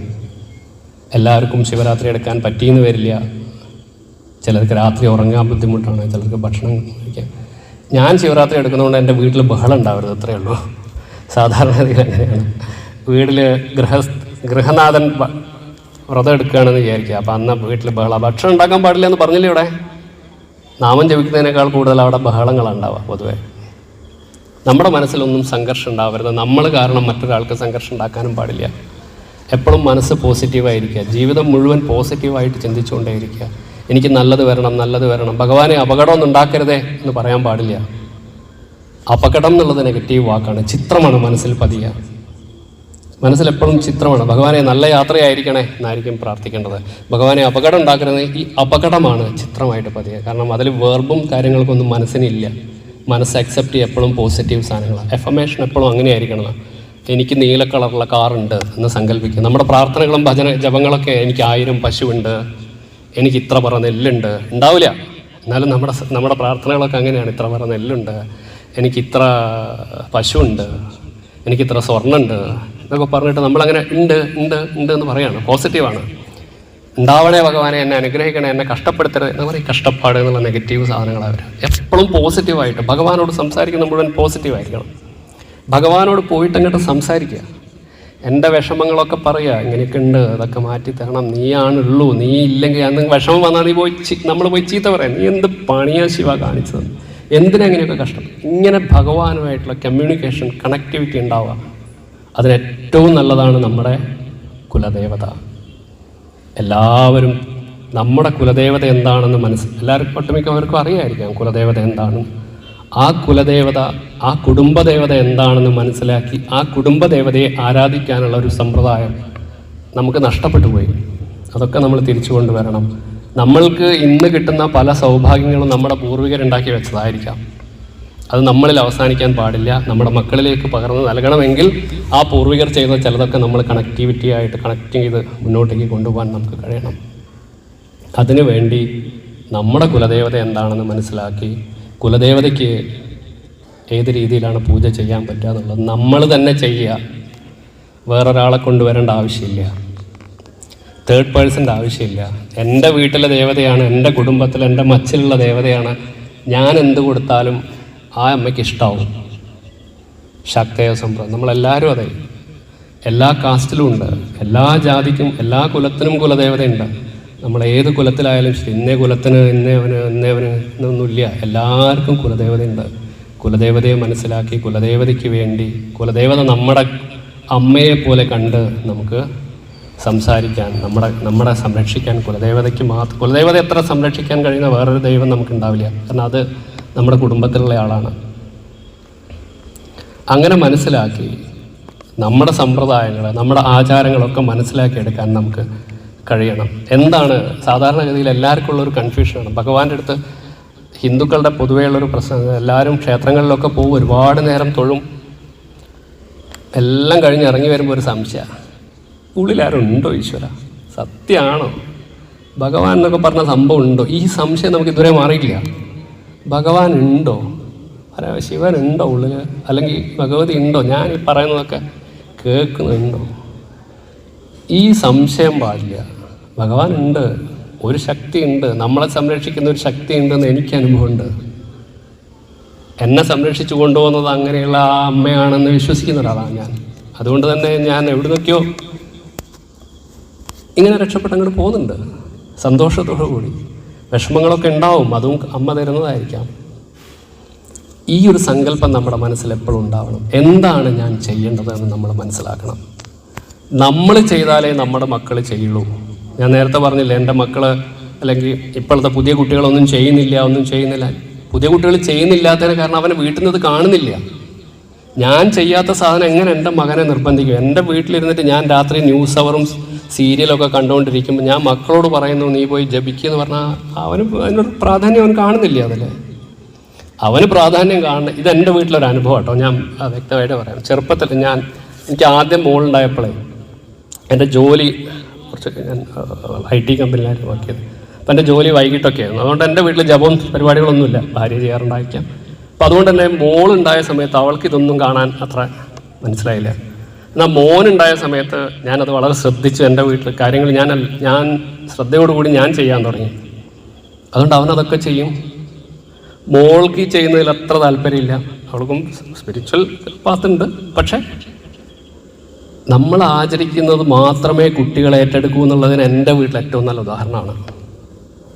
നമ്മളെല്ലാവരും ശ്രദ്ധിച്ചാൽ മനസ്സിലാവുന്ന കാര്യങ്ങളാണ്. അതുകൊണ്ട് ഞാൻ ആചരിച്ചാൽ മാത്രമേ അടുത്ത ജനറേഷൻ അതുണ്ടാവുള്ളൂ. കേട്ടിട്ടുണ്ടോ പഞ്ചമഹായജ്ഞങ്ങൾ എന്ന് പറഞ്ഞിട്ട്? പഞ്ചമഹായജ്ഞങ്ങളുണ്ട്. എന്താ ഈ പഞ്ചമഹായജ്ഞങ്ങൾ എന്ന് പറയുന്നത്? നമ്മൾ നിത്യം ചെയ്യേണ്ട 5 കാര്യങ്ങളുണ്ട്. അധ്യാപനം ബ്രഹ്മയജ്ഞം. നമ്മൾ ആദ്യം ചെയ്യേണ്ട കാര്യം എന്താണെന്നറിയോ? അധ്യാപനം, പഠിപ്പിക്കുക എന്നുള്ളതാണ്. ടീച്ചറാവാന്നുള്ളതല്ല അധ്യാപനം എന്നൊക്കെ അർത്ഥം. നമ്മൾക്ക് കിട്ടിയ ഈ മഹത്തായ സംസ്കാരം, സനാതനധർമ്മം അടുത്ത ജനറേഷനിലേക്ക് പകർന്നു കൊടുക്കാൻ നമ്മൾ നമ്മുടെ കുട്ടികളെ പഠിപ്പിക്കണം. ആദ്യം എന്ത് വേണം? എനിക്ക് വിവരം വേണ്ടേ? എനിക്കറിവുണ്ടെങ്കിലല്ലേ പഠിപ്പിക്കാൻ കഴിയുള്ളൂ. നമുക്ക് അതിനുള്ള തയ്യാറെടുപ്പുകൾ ഉണ്ടാവണം. ഇന്നെല്ലാത്തിനും സാഹചര്യമുണ്ട്, പഠിക്കാൻ എളുപ്പമാണ്. മനസ്സിൽ ശ്രദ്ധ ഉണ്ടാവണം, തയ്യാറാവണം എന്നുള്ള മാത്രം. അധ്യാപനം ബ്രഹ്മയജ്ഞം, ഇത് നിത്യം ചെയ്യണമെന്നാണ് ഭഗവാൻ പറയുന്നത്, മനു പറയുന്നത്. പിതൃയജ്ഞസ്തു തർപ്പണം, രണ്ടാമത് പറയുന്നു പിതൃയജ്ഞമാണ്. അച്ഛനമ്മയെ പാലിക്കുക, അച്ഛനമ്മയെ വേണ്ട രീതിയിൽ പരിപാലിക്കുക. അച്ഛനമ്മ മരിച്ചു പോയതാണെങ്കിൽ അവർക്ക് നിത്യം ബലിയിടുക. പിതൃയജ്ഞസ്തു തർപ്പണം, പിതൃയജ്ഞം നിത്യം നടത്തണം എന്നാണ് പറയണത്. പിതൃയജ്ഞസ്തു തർപ്പണം ദൈവോ ഹോമോ, ഹോമം ചെയ്യുക ഭഗവാന്. നിത്യം ചെയ്യേണ്ട കർമ്മങ്ങൾ ഒരു കാരണവശാലും തെറ്റാൻ പാടില്ല. നിത്യം ചെയ്യേണ്ട കാര്യം വളരെ ലളിതമായിട്ട് എല്ലാം ചെയ്യാം. നമ്മൾ പിതൃയജ്ഞം എന്ന് പറയുമ്പോൾ നമ്മൾ കുളിച്ച് കഴിഞ്ഞിട്ട് ഇങ്ങനെ 3 തുള്ളി വെള്ളം കൊടുത്തിട്ട് ഭഗവാനെ, അച്ഛ, അമ്മേ, പിതൃക്കൾക്ക് പറയണത് നിങ്ങൾക്കുള്ളതാണ്, കുടിച്ചോളൂ പറഞ്ഞാൽ അത് മതി. പക്ഷെ സങ്കല്പം ഉണ്ടാവണം മനസ്സിൽ. നിത്യം ചെയ്യുക. നമ്മുടെ പൂർവികരെ ആലോചിക്കുക. അച്ഛൻ മരിച്ചുപോയാൽ, അമ്മ മരിച്ചുപോയാൽ അവർക്കിത് ചെയ്യുക. കൂടെയുള്ളവരാണെങ്കിൽ അത് വേണ്ട രീതിയിൽ നല്ല രീതിയിൽ പരിപാലിക്കുക. മരിച്ചു പോകാൻ കാക്കരുത് ബലിയിടാൻ. ജീവിച്ചിരിക്കുമ്പോഴാണ് ഏറ്റവും നല്ലത്. പിതൃയജ്ഞസ്തു തർപ്പണം ദൈവോ ഹോമോ, മഹാക്ഷേത്രങ്ങളെ സന്ദർശിക്കുക, പൂജകൾ ചെയ്യുക. വീട്ടിൽ സ്വന്തം ചെയ്യാൻ പറ്റുന്ന രീതിയിലേക്ക് നമ്മൾ ഉയരുക. ഏറ്റവും ലളിതമായിട്ട് ചെയ്യുക. എല്ലാത്തിനും ഡിപ്പെൻഡ് ചെയ്യേണ്ട ആവശ്യമൊന്നും നമുക്കില്ല. ഇത്ര ചിട്ട വേണം, ഇന്ന ചിട്ട വേണം എന്നൊക്കെ അത് മഹായാഗങ്ങളിലും മഹാഹോമങ്ങളിലൊക്കെയാണ്. നമ്മുടെ കാര്യങ്ങളിൽ വീട്ടിൽ ചെയ്യാൻ പറ്റും ഏറ്റവും ലളിതമായിട്ടുള്ള കാര്യങ്ങൾ നമ്മൾ തന്നെ ചെയ്തെടുക്കുക. ഏതെങ്കിലും ഗുരുനാഥനെ കണ്ടെത്തി ചെറിയ കാര്യങ്ങളൊക്കെ പഠിക്കുക. വളരെ ലളിതമാണ്, എല്ലാം ലളിതമാണ്. സങ്കല്പം ഉണ്ടാവണമെന്ന് മാത്രം. ബലിർഭൗതോ, ഭൂതയജ്ഞം ചെയ്യുക. ഭൂതയജ്ഞം വെച്ചാൽ നമുക്ക് ചുറ്റുമുള്ളതിനൊക്കെ ഒന്ന് നോക്കുക. ചുറ്റിലും പക്ഷിക്ക് വെള്ളം ഇല്ലാണ്ടിരിക്കുന്നു, മൃഗങ്ങൾക്ക് ഭക്ഷണം ഇല്ലാണ്ടിരിക്കുന്നു, നടന്നു പോകുന്നവന് ഭക്ഷണം കൊടുക്കാനാവില്ല. അങ്ങനെ ചുറ്റുമുള്ള കാര്യങ്ങളൊക്കെ സംരക്ഷിക്കാനുള്ളതാണ് ഭൂതയജ്ഞം എന്ന് പറയുന്ന മൂന്നാമത്തെ യജ്ഞം. ഒന്നാമത്തത് ബ്രഹ്മയജ്ഞം, രണ്ടാമത്തത് പിതൃയജ്ഞം, മൂന്നാമത്തത് ദൈവയജ്ഞം, മൂന്നാമത്തത് ബലി, ഭൂതയജ്ഞം. അതാണ് ബലി. ഭൂതയജ്ഞത്തിന് ബലിയാണ്. അടുത്തതാണ് നൃയതേ തിഥി പൂജനം. അതിഥി പൂജനമാണ് അഞ്ചാമത്തെ യജ്ഞം, അതിഥി യജ്ഞം. അഞ്ചാമത്തെ യജ്ഞം എന്ന് പറഞ്ഞാൽ നമ്മളത്തെ വീട്ടിലേക്ക് കയറി വരുന്നയാളെ ദൈവത്തെ പോലെ സംരക്ഷിക്കുക. അതിഥി ആരാണ്? ഭഗവാനാണെന്നാണ് നമ്മൾ പഠിച്ചിരിക്കുന്നത്. തിഥി നോക്കാതെ വരുന്നവൻ, ഞാൻ നാളെ 5 മണിക്ക് വരും കേട്ടോ എന്ന് പറയുമ്പോൾ ചിക്കൻ ബിരിയാണി ഉണ്ടാക്കി കൊടുക്കുന്നതിന് അതിഥിയല്ല. അതും അതിഥിയാണ്. പക്ഷേ പറയുന്നു തിഥി നോക്കാതെ വരുന്നത് വെച്ചാൽ നമ്മളെ വീട്ടിലേക്ക് ഒരു ആവശ്യവുമായിട്ട് വരുന്ന ഒരാളെ നമ്മൾ വേണ്ട രീതിയിൽ പരിപാലിക്കുക. അതിനൊക്കെ പല ചിട്ടകളും പറയുന്നുണ്ട്. വെറ്റില കൊടുക്കുക, പട്ട് കൊടുക്കുക, ഓരോരോ അതൊക്കെ ഉണ്ട്. അതൊന്നുമില്ല. പക്ഷേ ഈ 5 കാര്യങ്ങൾ നമ്മൾ നിത്യം ചെയ്യണം. നിത്യകർമ്മങ്ങൾ എന്നാണ് പറയുന്നത്. ഒരു മനുഷ്യൻ, ഓരോ വ്യക്തിയും നിത്യം ചെയ്യേണ്ട 5 കർമ്മങ്ങൾ അറിയപ്പെടുന്നത് പഞ്ചമഹായജ്ഞങ്ങൾ എന്നാണ് നമ്മളറിയുക. ഇത് നമ്മളെല്ലാവർക്കും അറിയണം. ഇത് നിത്യവും നമ്മൾ എന്തെങ്കിലും ഈ കേട്ടു പോകാന്നുള്ളതിലുപരി നമ്മുടെ ജീവിതത്തിൽ എന്തെങ്കിലുമൊക്കെ പ്രാക്ടിക്കലാക്കി കൊണ്ടുവരാൻ പറ്റും. ഇപ്പം മഹാശിവരാത്രിയാണ്, കഷ്ടപ്പെട്ടിരുന്ന് ഷീട്ട് കളിക്കുന്നു, ഉറക്കൊഴിയുന്നുള്ളതാണ് ലക്ഷ്യം. മഹാശിവരാത്രിക്ക് ഇപ്പോൾ എല്ലാവരുടെയും ലക്ഷ്യം എങ്ങനെയെങ്കിലും ഒന്ന് ഉറക്കൊഴിഞ്ഞിട്ടാൽ മതി. എങ്ങനെയെങ്കിലും ഉറക്കൊഴിഞ്ഞുകൊണ്ടൊരു കാര്യമൊന്നുമില്ല. സിനിമാ പ്രദർശനം, ഇപ്പോൾ പലയിടത്തും ക്ഷേത്രങ്ങളിലൊക്കെ സിനിമാ പ്രദർശനമൊക്കെ ഭക്തി സിനിമയായിരിക്കാം ചിലപ്പോൾ. പക്ഷേ അതൊന്നും നമ്മൾ വെറുതെ ഉപരിപ്ലവമായി എല്ലാവരും കൂടി ഇരുന്ന് കണ്ട് പോകാമെന്നല്ലാതെ നമ്മളിലേക്ക് ശിവം ഭൂത്വ ശിവം യജേത് എന്ന് പറയുന്നത്, ശിവനെ പ്രാർത്ഥിച്ച് ശിവനായി തീരുമെന്ന് പറയണം നമ്മുടെ സംസ്കാരം. മേലെ ഇരുന്നിട്ട് നീ ഇങ്ങനെ ചെയ്തിട്ടില്ലേ നിനക്ക് നരകം, നീ ഇങ്ങനെ ചെയ്തിട്ടില്ലേ നിനക്ക് സ്വർഗം എന്ന് പറയുന്ന ദേവനല്ല, ദേവതാ സങ്കല്പമല്ല ഭാരതത്തിന്. നീ ഭഗവാനെ പൂജിക്കുന്നതിലൂടെ ഭഗവാനായി തീരൂ. ഞാൻ നേരത്തെ പറഞ്ഞില്ലേ സപ്തർഷികളുടെ കഥ. സപ്തർഷികൾ ശിവന് തുല്യമായി മാറുന്നു. ശിവം ഭൂത്വ ശിവം യജേത്, ശിവോഹം ശിവോഹം ശിവോഹം, ശിവനായി തീരുക. ശിവം എന്ന് പറഞ്ഞാൽ മംഗളകരം എന്നാണ് അർത്ഥം. ആ തലത്തിലേക്ക് ഉയരാൻ നമുക്ക് കഴിയണം. ഇതൊരു ഭഗവത്ഗീത പറയുന്ന ഇതൊരു ശരീരം ഒരു വാഹനമാണെന്നാണ്. നമുക്കൊരു തുടക്കത്തിൽ അമ്മയുടെ യോനിയിലൂടെ നമ്മൾ പുറത്തു വന്നു, നമുക്കൊരു വാഹനം കിട്ടി, നമ്മളതിലിങ്ങനെ യാത്ര ചെയ്യാണ്. യാത്ര ചെയ്ത് ഏതോ ഒരു എൻഡിലെത്തണം. ആ എൻഡിലെത്തുന്നവരെ നമ്മൾ ഉപയോഗിക്കുന്ന വാഹനമാണ് ഈ ശരീരം. അങ്ങനെയൊക്കെ ഒന്ന് ആലോചിച്ച് നോക്കുമ്പോൾ നമുക്ക് മനസ്സിലാവും എന്തൊക്കെയോ വ്യത്യാസം ഉണ്ടല്ലോ കാര്യങ്ങൾക്ക്. ആ ശരീരത്തിനെ അവിടെ കഴിഞ്ഞ് ആ ശരീരം ഉപേക്ഷിച്ച് ആ ദേഹി മറ്റൊരു സ്ഥലത്തേക്ക് പോവുകയാണ്. അപ്പോൾ പോകുമ്പോൾ എന്താവുക? നമ്മൾ ഇവിടുന്ന് തുടങ്ങി ഇവിടെ എത്തുന്നതിനിടയിൽ നമ്മുടെ കർമ്മങ്ങളുടെയൊക്കെ ഫലം കുറച്ച് പൂർവ്വജന്മ ദോഷങ്ങളൊക്കെ കുറച്ച് കൊണ്ടുപോകാനുള്ള നല്ല കാര്യങ്ങളുണ്ട്. ക്രെഡിറ്റ് എന്ന് പറയും, നല്ല ക്രെഡിറ്റ്സ് ഉണ്ടാക്കാനുള്ള കർമ്മങ്ങൾ നമ്മൾ ചെയ്യണം. ചില കോഴ്സുകളൊക്കെ ഇല്ലേ, നിങ്ങൾ ഫസ്റ്റ് ചില കോഴ്സുകൾക്ക് ഇങ്ങനെയാണ്, നിങ്ങൾ ഫസ്റ്റ് 6 months ഈ പരീക്ഷ എഴുതാൻ നിങ്ങൾക്ക് 300 ക്രെഡിറ്റ് കിട്ടും. അത് കഴിഞ്ഞാൽ നിങ്ങൾക്ക് 500 ക്രെഡിറ്റ് കിട്ടും. അത് കഴിഞ്ഞാൽ നിങ്ങൾക്ക് 100, മൊത്തം 1000 ക്രെഡിറ്റ് ആയി നിങ്ങൾ സർട്ടിഫൈഡ് ആണ് ആ കോഴ്സിന്. അങ്ങനെയുള്ള കോഴ്സുകളുണ്ട്. അപ്പോൾ എല്ലാ കോഴ്സുകളും അതേമാതിരി നമ്മൾ ഈ ക്രെഡിറ്റ് കൂട്ടാനുള്ള ഉപാധികൾ കണ്ടെത്തണം. എല്ലാവർക്കും ഒരു മീ ടൈമാണ്. ബാംഗ്ലൂരൊക്കെ സ്ത്രീകളൊക്കെ പറയുന്നൊരു വാക്കാണ് ഇപ്പം മീ ടൈം എന്ന് പറഞ്ഞാൽ എൻ്റെ മാത്രം സമയം, എനിക്കൊരു സമയം വേണം. നിങ്ങൾ ശരിയാണ്, ഞാൻ ഭാര്യയാണ്, അമ്മയാണ്, ഒരുപാട് പ്രഷറിൽ ജീവിക്കുന്നതാണ്. പക്ഷേ ഒരു മീ ടൈം വേണം. എനിക്ക് എൻ്റെതായിട്ട് സ്പെൻഡ് ചെയ്യാം, എനിക്ക് ജോലി അടിക്കാനുള്ളൊരു സമയം, മീ ടൈം. അങ്ങനെ ഇപ്പോഴത്തെ പാശ്ചാത്യ രീതിയിലുള്ളൊരു സാധനമാണ്. അതുമാതിരി നമ്മൾക്ക് എല്ലാവർക്കും ഒരു മീ ടൈം വേണം. എന്തിന്? ഈ വാഹനം അങ്ങ് കടന്നു പോകുമ്പോൾ അടുത്ത നല്ലൊരു വാഹനത്തിലേക്ക് കടക്കാൻ. ഇപ്പോൾ ഞാൻ ആരാണ് എന്ന് ചോദിച്ചാൽ ഇതെന്താണെന്ന് ചോദിച്ചാൽ ഇതെൻ്റെ കൈയാണ്. ഇതെന്താണെന്ന് ചോദിച്ചാൽ ഇതെൻ്റെ തലയാണ്. ഇതെന്താണ്? ഇതെൻ്റെ മുഖമാണ്, ഇതെൻ്റെ ശരീരമാണ്. ഇപ്പം ഞാനെവിടെ? നീ മൊത്തത്തിൽ ഞാനാണ്, ഇത് നിൻ്റെ ശരീരമാണ്. ഈ ഞാനിൽ നിന്ന്, എൻ്റെ ശരീരത്തിൽ നിന്ന് ഞാനങ്ങ് മാറുന്നതോടുകൂടെ ആൾക്കാർ പറയും, ആ ബിനുവിൻ്റെ ബോഡി കേട്ടോ, എടുത്ത് കിടത്തണേ. അവന് ബിനു ഇല്ല, ബിനുവിൻ്റെ ബോഡിയായി മാറി. ബിനു പെട്ടെന്ന് അപ്രത്യക്ഷമായി. അതുവരെ എല്ലാവരും ബിനു എന്ന് വിളിച്ചുകൊണ്ടിരുന്ന എന്നെ ആൾക്കാർ വിളിക്കാൻ തുടങ്ങിയാണ് ബിനുവിൻ്റെ ശരീരം, ഡെഡ് ബോഡി. പിന്നെ അതാ പറയാ, ഡെഡ് ബോഡിയായി. ശിവം, ഈ ശിവത്തിൽ നിന്ന് ആ വള്ളി ഉണ്ടല്ലോ, വള്ളി അങ്ങോട്ട് മാറിയ അപ്പം നമ്മൾ ശവം ആയി. ശിവം എന്നുള്ള മംഗളകരമായിട്ടുള്ള ആ സങ്കല്പത്തിൽ നിന്ന് വള്ളി എന്ന ശക്തി സ്വരൂപിണിയായിട്ടുള്ള ദേവിയെ, പാർവതീ മാതാവും ആ ശിവത്തിലെ ചൈതന്യവും കണക്ട് ചെയ്യുന്ന മഹാസങ്കല്പമാണ് ഈ പ്രകൃതി. അതിൽ നിന്ന് അമ്മ അങ്ങോട്ട് മാറുന്നതോടുകൂടി, ആത്മാവില്ലാതാവുന്നതോടുകൂടി നമ്മൾ വെറും ഡെഡ് ബോഡിയായി മാറും. ഈ മഹത്തായ സങ്കല്പം നമുക്കുണ്ടാവണം. ഏറ്റവും ലളിതമായിട്ട്, ഏറ്റവും സംസ്കൃതമൊക്കെ കേട്ട് നമുക്ക് വളരെ ബുദ്ധിമുട്ടാണ്, ഇതിലൊന്നും പ്രാക്ടീസ് ചെയ്യാൻ പറ്റില്ല എന്നുള്ള തെറ്റിദ്ധാരണയാണ് നമ്മളെല്ലാവർക്കും. ഇതെന്തോ വലിയ സംഭവമാണ്, എനിക്ക് പറ്റിയതല്ല എന്നുള്ളൊരു തെറ്റിദ്ധാരണയുണ്ട്.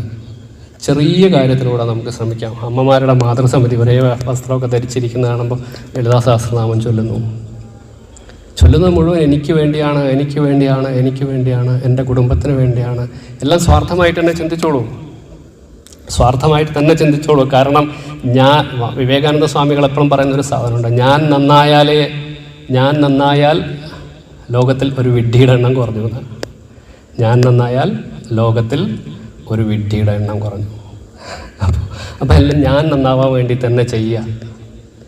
പിന്നെ എന്താ, എനിക്ക് എൻ്റെ മനസ്സിൽ സംഘർഷമുണ്ട്. ഞാൻ ഹാപ്പി അല്ല. ഞാൻ ഹാപ്പി അല്ലെങ്കിൽ എൻ്റെ വീട്ടിൽ ഞാൻ ഹാപ്പി അല്ല. എൻ്റെ വീട്ടിൽ ഞാൻ ഹാപ്പി അല്ല, എൻ്റെ വീട്ടിൽ ഫുൾ പ്രശ്നമാണ്. വീട്ടിലും ഹാപ്പിയല്ല, ആരും ഹാപ്പിയല്ല. ഞാൻ ഹാപ്പിയല്ല, എൻ്റെ ഭാര്യ ഹാപ്പിയല്ല. ഞാൻ എൻ്റെ മക്കളോട് ചീത്ത പറയുന്നു, അപ്പം കുട്ടികളും ഹാപ്പിയല്ല. എൻ്റെ കുട്ടികളും ഞാനും ഹാപ്പിയല്ല എന്നുമ്പോൾ ആ കുടുംബം മുഴുവൻ പ്രശ്നമാണ്. ഈ കുടുംബം മുഴുവൻ പ്രശ്നമാണെങ്കിൽ ആ സമൂഹം മുഴുവൻ പ്രശ്നമാണ്. ഈ സമൂഹം മുഴുവൻ പ്രശ്നമാണെങ്കിൽ രാഷ്ട്രം മുഴുവൻ പ്രശ്നമാണ്. അപ്പോൾ ഈ രാഷ്ട്രം നല്ലതാവണമെങ്കിൽ, രാഷ്ട്രം ഏറ്റവും ശാന്തമായിട്ടുള്ളതാണെങ്കിൽ, രാഷ്ട്രം ഏറ്റവും മനോഹരമായിട്ടുള്ളതാണെങ്കിൽ, ഈ ഭാരതമാതാവായി എന്നും വിരാജിക്കണമെങ്കിൽ ആദ്യം ചെയ്യേണ്ടത് the change has to come from within. എന്നിൽ നിന്നാണ് മാറ്റം ഉണ്ടാവുന്നത്. ഞാൻ മാറണം. എന്നിലുള്ള മനസ്സംഘർഷങ്ങൾ ഇല്ലാതാക്കിയാൽ മാത്രമേ രാഷ്ട്രം നന്നാവുള്ളൂ. ഞാൻ വീട്ടിൽ പ്രശ്നം ഉണ്ടാക്കിയിട്ട് എൻ്റെ വീട് നോക്കാൻ പറ്റാണ്ട് ഞാൻ നാട് നന്നാക്കാൻ പോകുന്നത് കൊണ്ട് ഒരു കാര്യമില്ല. ഒരിക്കലും നന്നാവില്ല സമൂഹം. മാറ്റം വരേണ്ടത് എന്നിലാണ്. Change has to come from within. മനസ്സിൽ ഇങ്ങനെ സങ്കല്പം ഉണ്ടാവണം. ഞാൻ പോസിറ്റീവ് ആവുന്നതോടുകൂടി എന്തെങ്കിലുമൊക്കെ എനിക്കും ചെയ്യാൻ കഴിയണം ഈ സമൂഹത്തിൽ. എല്ലാവരും ജീവിച്ചു പോകുന്നമാതിരി മൃഗങ്ങളമാതിരി ജനിച്ചു മരിച്ചു പോകുന്നതാവരുത് നമ്മുടെ ജീവിതം. എന്തെങ്കിലുമൊക്കെ പാസ് ചെയ്യാൻ നമുക്ക് കഴിയണം. എന്തെങ്കിലുമൊക്കെ വ്യത്യസ്തമായി ഉണ്ടാക്കി കൊടുക്കാൻ നമുക്ക് കഴിയണം. ഒരു മാതൃക ആൾക്കാർ റെക്കഗ്നൈസ് ചെയ്യൊന്നും വേണമെന്നില്ല. ഞാൻ നേരത്തെ മാഷുമായിട്ട് സംസാരിക്കും. മാഷ് എന്നോട് പറഞ്ഞു, മാഷ്ക്ക് ഒരുപാട് പുരസ്കാരങ്ങളൊക്കെ കിട്ടിയപ്പോൾ ഞാൻ കണ്ടപ്പോൾ എന്തോ ചോദിച്ചപ്പോൾ മാഷനോട്, എവിടോ പുരസ്കാരമൊക്കെ കിട്ടുമ്പോൾ ഉള്ളൂ, അത് കഴിഞ്ഞാൽ പിന്നെ ഒരുത്തനും അതിനെപ്പറ്റി ആലോചിക്കുന്നില്ല. എനിക്ക് 15-25 കൊല്ലം മുമ്പ് കിട്ടിയ പുരസ്കാരം കിട്ടിയവനാ പോകുന്നതെന്ന് ആരും പറയുമോ? ആരും പറയില്ല. അതൊക്കെ ആ നിമിഷമേ ഉള്ളൂ. കിട്ടുമ്പോൾ ഒരു സന്തോഷം, ആ സന്തോഷം അന്നേരം തീർന്നു. നമ്മൾ എന്തെങ്കിലും മാതൃകാപരമായിട്ട് ചെയ്യണം. ചെറിയ കാര്യങ്ങളാണെങ്കിൽ ചെറിയ കാര്യങ്ങൾ. കുഞ്ഞുണ്ണി മാഷൊക്കെ എപ്പോഴും പറയും, വഴിയിൽ നടന്നു പോകുമ്പോൾ ഒരു മുള്ളെടുത്ത് മാറ്റി വെക്കുന്നതാണ് സൽക്കർമ്മം. ഏറ്റവും ചെറുത്, ലളിതമായിട്ട്. നമ്മൾ കൂലങ്കഷമായി ചിന്തിച്ച് കഷ്ടപ്പെട്ടൊന്നും പോകേണ്ട ആവശ്യമില്ല. അതൊക്കെ പിന്നാലെ വന്നോളും. നമ്മുടെ ഞാൻ കുംഭമേളയിലുള്ള കാര്യം പറഞ്ഞല്ലോ. കുംഭമേളയിൽ ഏറ്റവും പ്രധാനപ്പെട്ട ഒരു ചടങ്ങാണ് സ്നാനം. പണ്ട് അതിനെ ഷഹി സ്നാനം എന്നാണ് പറയും. ഇപ്പം അതിൻ്റെ പേര് മാറ്റി അമൃത് ഷഹി എന്നുള്ളത് അറബിയും ഉറുദു പാടാം. അതുകൊണ്ട് നമ്മുടെ സംസ്കാരത്തിലേക്ക് മാറ്റി നമ്മൾ അമൃത് സ്നാനം എന്നാണ് അപ്പം പറയാം. അപ്പം അങ്ങനെ ആദ്യത്തെ അമൃത് സ്നാനം മകരസംക്രാന്തി ദിനത്തിൽ കാണേണ്ടതാട്ടോ. മകരസംക്രാന്തിയുടെ തലേന്ന് ഞാൻ താമസിച്ച ജൂന അഖാഡ എന്ന് പറഞ്ഞിട്ടൊരു അഖാഡയാണ്. ഒരുപാട് അഖാഡകളുണ്ട്. ഇങ്ങനെ ജൂന അഖാഡയിൽ മാത്രം 5 ലക്ഷത്തോളം സന്യാസിമാരുണ്ട്, നാഗസന്യാസിമാർ. പറഞ്ഞ് വിശ്വസിക്കില്ല. ജൂന അഖാഡയിൽ മാത്രം.